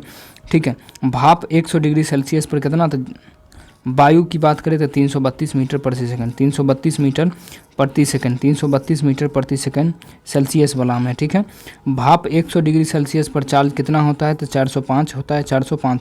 एल्कोहल पर कितना? तो 1213, एल्कोहल पर 1213, हाइड्रोजन पर 1269, पारा पर 1450, पारा पर 1450, जल पर 1483, जल में 1483 होता है, जल में 1483। समुद्र जल में कितना? तो 1533, समुद्र जल में 1533 होता है, समुद्र जल में 1533। और लोहा में जो है, लोहा में कितना होता है? तो लोहा में जो होता है 5130 मीटर पर सेकेंड होना चाहिए, मीटर पर सेकेंड। ठीक है, लोहा में होता है 5030। कांच में कितना होता है? तो कांच में 5640। और एल्युमिनियम में जो है सबसे ज़्यादा होता है ध्वनि की चाल 6400, कितना? 6420। धन विधेयक किस अनुच्छेद में है? धन विधेयक जो है किस अनुच्छेद में है? तो 110 अनुच्छेद में जो है धन विधेयक को अनुच्छेद 110 में रखा गया। धन विधेयक, देखिए धन विधेयक को अनुच्छेद 110 में वर्णित किया गया है। धन विधेयक राष्ट्रपति की सिफारिश से केवल लोकसभा में प्रस्तुत किया जा सकता है, अनुच्छेद 11 के माध्यम से। राष्ट्रपति के सिफारिश से लोकसभा में प्रस्तुत किया जा सकता है। धन विधेयक राष्ट्रपति की सिफारिश से अनुच्छेद 116 से प्रस्तुत किया। राज्यसभा धन विधेयक में संशोधन नहीं कर सकता है, लेकिन वह अपनी सिफारिश लोकसभा को भेज सकता है। राज्यसभा धन विधेयक में संशोधन नहीं कर सकता है, लेकिन वह अपनी सिफारिश राज्यसभा को जो है भेज सकता है। अब देखिए धन विधेयक को देखते हैं कि धन विधेयक का निर्धारण लोकसभा अध्यक्ष करता है। अनुच्छेद 110 के 3, अनुच्छेद 110 के 3, अनुच्छेद 110 के 3, अनुच्छेद 100। देखिए धन विधेयक का निर्धारण लोकसभा अध्यक्ष करता है अनुच्छेद 110 के 3 के द्वारा, अनुच्छेद 110 के 3 के द्वारा। धन विधेयक विशेष रूप से धन से संबंधित है, जैसे कि कर यानी टैक्स लगाना, सरकारी खर्च को मंजूरी देना या सरकारी प्राप्तियों या व्यय को लेखा देना। अनुच्छेद 112 की यदि हम देखें, यह अनुच्छेद वार्षिक वित्तीय विवरण से संबंधित है। ठीक है, वार्षिक वित्तीय विवरण से संबंधित अनुच्छेद कितना है? अनुच्छेद 112, अनुच्छेद 112 वार्षिक वित्तीय विवरण से संबंधित। अनुच्छेद 117 की यदि हम बात करें तो यह अनुच्छेद वित्त विधायकों के बारे में विशेष उपबंध से संबंधित है। इस अनुच्छेद के अनुसार संसद के दोनों सदनों द्वारा पारित विधेयकों को राष्ट्रपति के समक्ष प्रस्तुत किया जाता है, जिसे वह स्वीकृति या अस्वीकृति जो है कर सकता है। अनुच्छेद 123, यह अनुच्छेद राष्ट्रपति की अध्यादेश शक्ति से संबंधित है। अनुच्छेद 123 राष्ट्रपति के अध्यादेश शक्ति से संबंधित है। अमृतसर के संस्थापक कौन थे? तो अमृतसर के जो संस्थापक थे गुरु रामदास थे, गुरु रामदास थे। अमृतसर के संस्थापक कौन थे? तो अमृतसर के जो संस्थापक थे गुरु रामदास थे, गुरु रामदास। अमृतसर शहर की स्थापना गुरु रामदास ने 1574 ईस्वी में किया था। गुरु रामदास सिखों के चौथे गुरु थे। इन्होंने अपने समकालीन अकबर के साथ मैत्री संबंध स्थापित जो है किया था। गुरु नानक 10 सिखों गुरुओं में पहले एवं सिख धर्म के संस्थापक जो है उनको माना जाता है। गुरु अर्जुन देव 5वें गुरु 1604 में आदि ग्रंथ का संकलन किया। करतारपुर तथा करतारपुर नामक शहर में जहांगीर द्वारा 1606 में ईस्वी में इनकी हत्या जो है करा दिया गया था। चांद पर सबसे पहला कदम किसने रखा था? तो चांद पर जो सबसे पहला कदम जो रखा था वो किसने? तो नील आर्मस्ट्रॉन्ग ने चांद पर सबसे पहला कदम जो रखा था नील आर्मस्ट्रॉन्ग ने रखा था। नील आर्मस्ट्रॉन्ग ने कब रखा था? तो 20 जुलाई 1969 को अपोलो 11 मिशन के तहत जो है नील आर्मस्ट्रॉन्ग ने व उनके साथी एडविन बज एल्ड्रिन चांद की सतह पर पहुंचे थे। बिहार विधानसभा के वर्तमान अध्यक्ष कौन है? बिहार में विधानसभा के जो है वर्तमान अध्यक्ष नंद किशोर यादव है। बिहार विधानसभा के वर्तमान अध्यक्ष कौन है? तो नंद किशोर यादव। नंद किशोर यादव बिहार वर्तमान में क्या है? अध्यक्ष हैं नंद किशोर यादव। वर्तमान में बिहार विधानसभा के अध्यक्ष नंद किशोर यादव हैं। बिहार के कुछ महत्वपूर्ण संगठनों संस्थानों के प्रमुख अप्रैल 2025 तक आघातन। बिहार विधानसभा परिषद के सभापति कौन है? तो अवधेश नारायण सिंह है। अवधेश नारायण सिंह। राज्यपाल अभी कौन है? तो आरिफ मोहम्मद खान। राज्यपाल अभी कौन है? तो आरिफ मोहम्मद खान है। ठीक है। मुख्य सचिव अमृतलाल बीना। मुख्य सचिव अमृतलाल बीना। ठीक है। बिहार लोक सेवा आयोग का अध्यक्ष कौन है? तो परमार रवि मनुभाई। परमार रवि मनुभाई। कर्मचारी चयन आयोग का अध्यक्ष कौन है? तो आलोक राज। आलोक राज। कर्मचारी चयन आयोग का अध्यक्ष कौन है? तो आलोक राज जो है ये है। पुलिस महानिदेशक डीजीपी कौन है? पुलिस महानिदेशक यानी डीजीपी कौन है? तो विनय कुमार है। विनय कुमार है। महाधिवक्ता कौन है? तो पीके शाही है। महाधिवक्ता है पीके शाही। महाधिवक्ता कौन है? तो पीके शाही। राज्य मुख्य निर्वाचन अधिकारी कौन है? तो HR श्रीनिवास। HR श्रीनिवास। राज्य मानवाधिकार आयोग अध्यक्ष अनंत बदर है। बिहार राज्य महिला आयोग का अध्यक्ष कौन है? तो अश्वमेघ देवी। अश्वमेघ देवी है। बिहार विश्वविद्यालय सेवा आयोग गिरीश कुमार चौधरी है। गिरीश कुमार चौधरी। देखिए बक्सर का युद्ध कब हुआ था? तो बक्सर का युद्ध हुआ था 1764 में। बक्सर का युद्ध हुआ था 1764 में। 22 अक्टूबर 1764 को हुआ था बक्सर का युद्ध जो है हुआ था। बक्सर के युद्ध में अंग्रेजों की सेना का फसल नेतृत्व हेक्टर मुनरो और मीर कासिम की सेना का नेतृत्व गुरगीर खान द्वारा किया गया था। बिहार में तेल शोधक कारखाना कहाँ है? तो ये जो है बरौनी में है। बिहार में तेल शोधक कारखाना जो है वो कहाँ में है? तो वो जो है बरौनी में है। बिहार में तेल शोधक कारखाना कहाँ में? तो बरौनी में है। बिहार में तेल शोधक कारखाना बेगूसराय जिले के बरौनी में स्थित है। बेगूसराय जिले के कहाँ में? बरौनी में स्थित है। बरौनी तेल शोधक कारखाना की स्थापना 1964 में हुआ था। बरौनी तेल शोधक कारखाना की स्थापना 1964 में सोवियत संघ और रोमानिया की भागीदारी से हुई थी। इसे वर्ष 1965 में राष्ट्र को समर्पित जो है किया गया था। बरौनी तेल शोधक कारखाना का संचालन इंडियन ऑयल कॉरपोरेशन करता है। इंडियन ऑयल कॉरपोरेशन जो है करता है। दुधवा राष्ट्रीय उद्यान कहाँ में है? तो ये जो है उत्तर प्रदेश में। दुधवा राष्ट्रीय उद्यान कहाँ में है? ये जो उत्तर प्रदेश में दुधवा राष्ट्रीय उद्यान उत्तर प्रदेश के लखीमपुर खीरा जिले में भारत नेपाल सीमा पर स्थित है।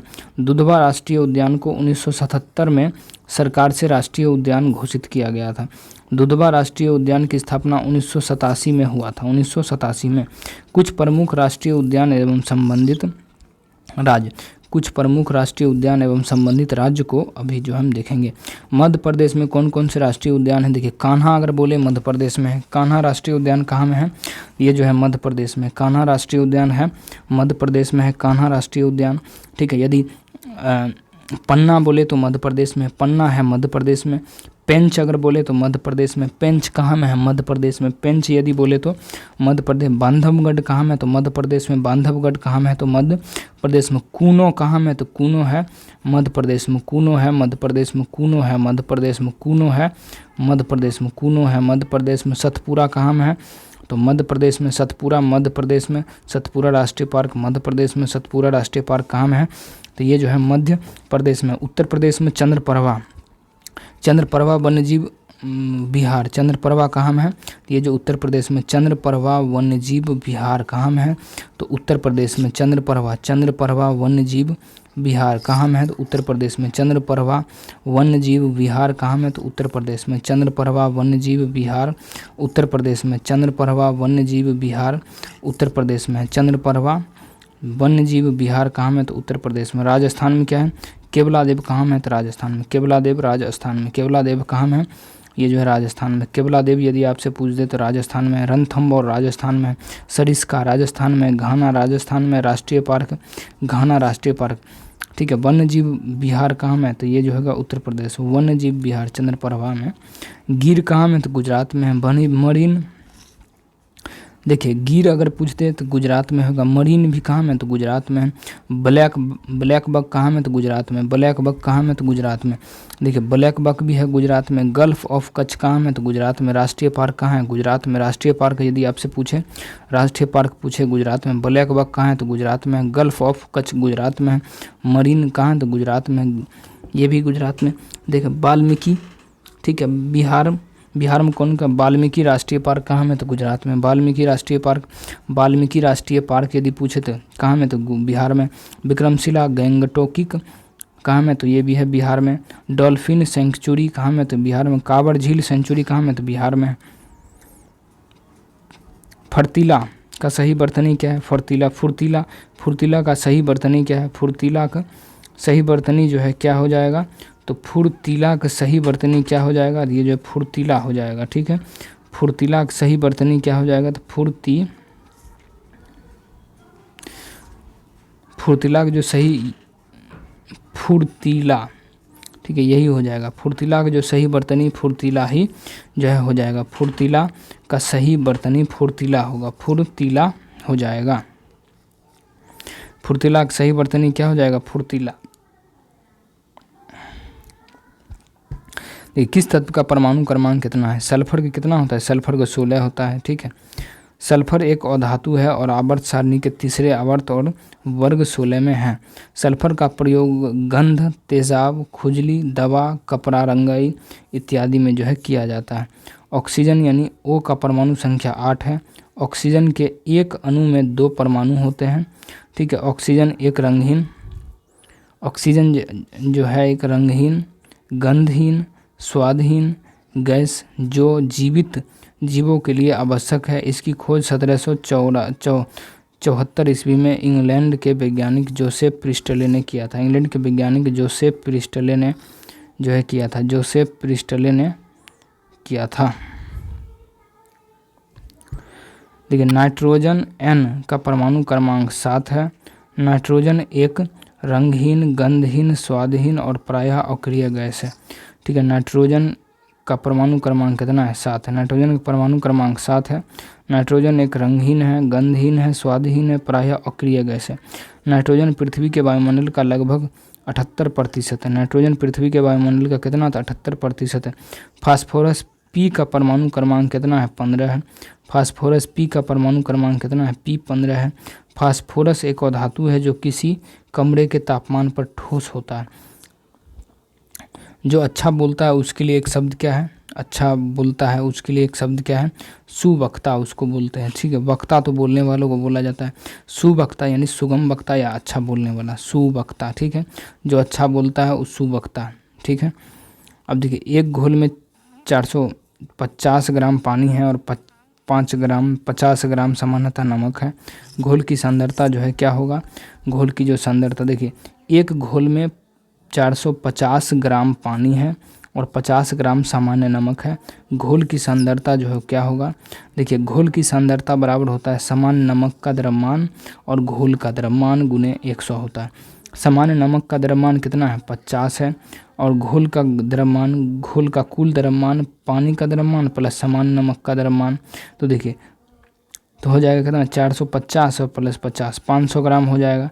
तो 50/500 गुने 100 यानी 00, यहाँ कितना 10, यानी 10% इसका जो है हो जाएगा, 10%। सीधा आपको माइंड में याद रखना है 50 बटे इन दोनों को जोड़ के 500 गुने कितना 100 कर देंगे, बस आ जाएगा कितना, आ जाएगा 10%, बस हो गया। वर्मी कंपोस्ट क्या होता है, वर्मी कंपोस्ट जैविक उर्वरक होता है। वर्मी कंपोस्ट एक क्या होता है, तो जैविक उर्वरक होता है। वर्मी कंपोस्ट एक प्रकार का जैविक उर्वरक है जो केंचुआ की मदद से बनाई जाती है, जिन्हें वर्म कहा जाता है। वर्मी कंपोस्ट में पौधे के लिए आवश्यक पोषक तत्व जैसे कि नाइट्रोजन, फास्फोरस, पोटेशियम होते हैं। वर्मी कंपोस्ट के उदाहरण है केंचुआ खाद, गोबर की खाद, खाद अपशिष्ट खाद, हरी खाद, मिश्रित खाद। रासायनिक उर्वरक के उदाहरण यूरिया, नाइट्रोजन उर्वरक जिसमें है DAP के diammonium phosphate, MOP, NPK, ammonia, ये सब जो है होता है। वनस्पति विज्ञान पौधे से संबंधित है, जो कि कीट विज्ञान किससे संबंधित है? वनस्पति विज्ञान पौधे से संबंधित है, तो कीट विज्ञान किससे संबंधित है? कीट विज्ञान किससे संबंधित हो जाए तो कीटों से संबंधित। कीट विज्ञान है तो कीटों से। कीट विज्ञान एंटोमोलॉजी कीटों से जो है संबंधित है।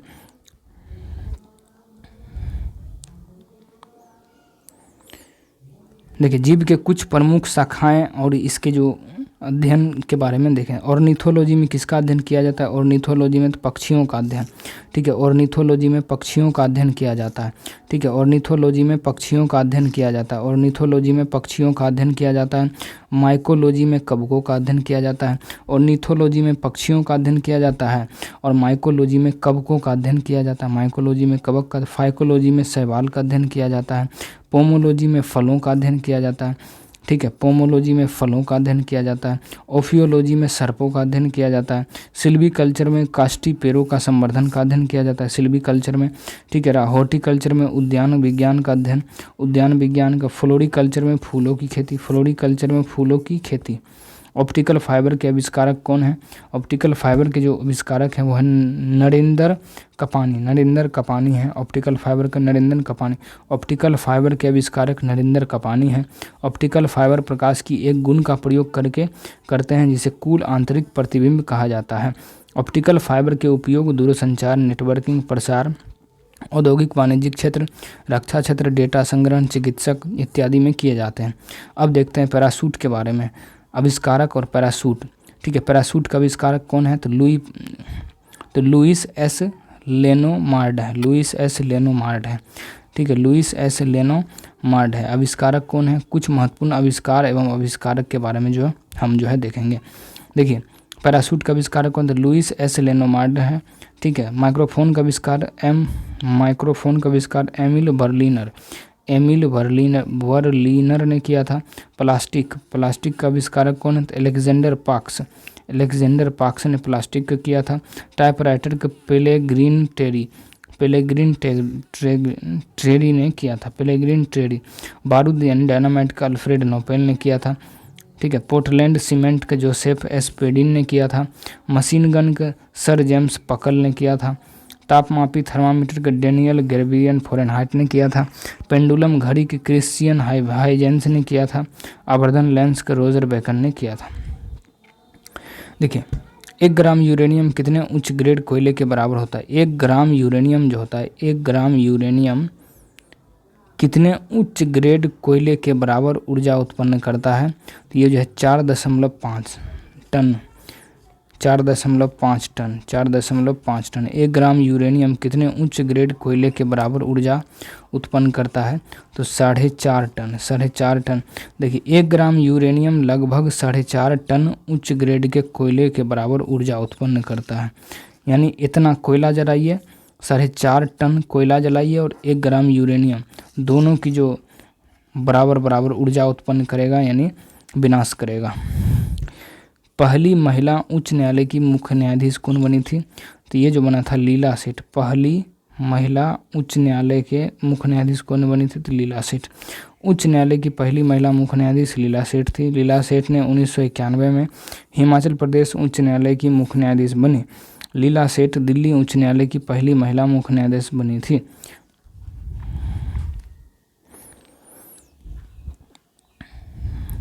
वर्ष 2012 के कुख्यात निर्भया बलात्कार मामले के बाद भारत के बलात्कार कानून की निरीक्षण करने के लिए गठित जस्टिस वर्मा समिति की 3 सदस्यीय बेंच का लीला सेठ हिस्सा रही थी। भारत में प्रथम कुछ महिलाओं की सूचियां जो है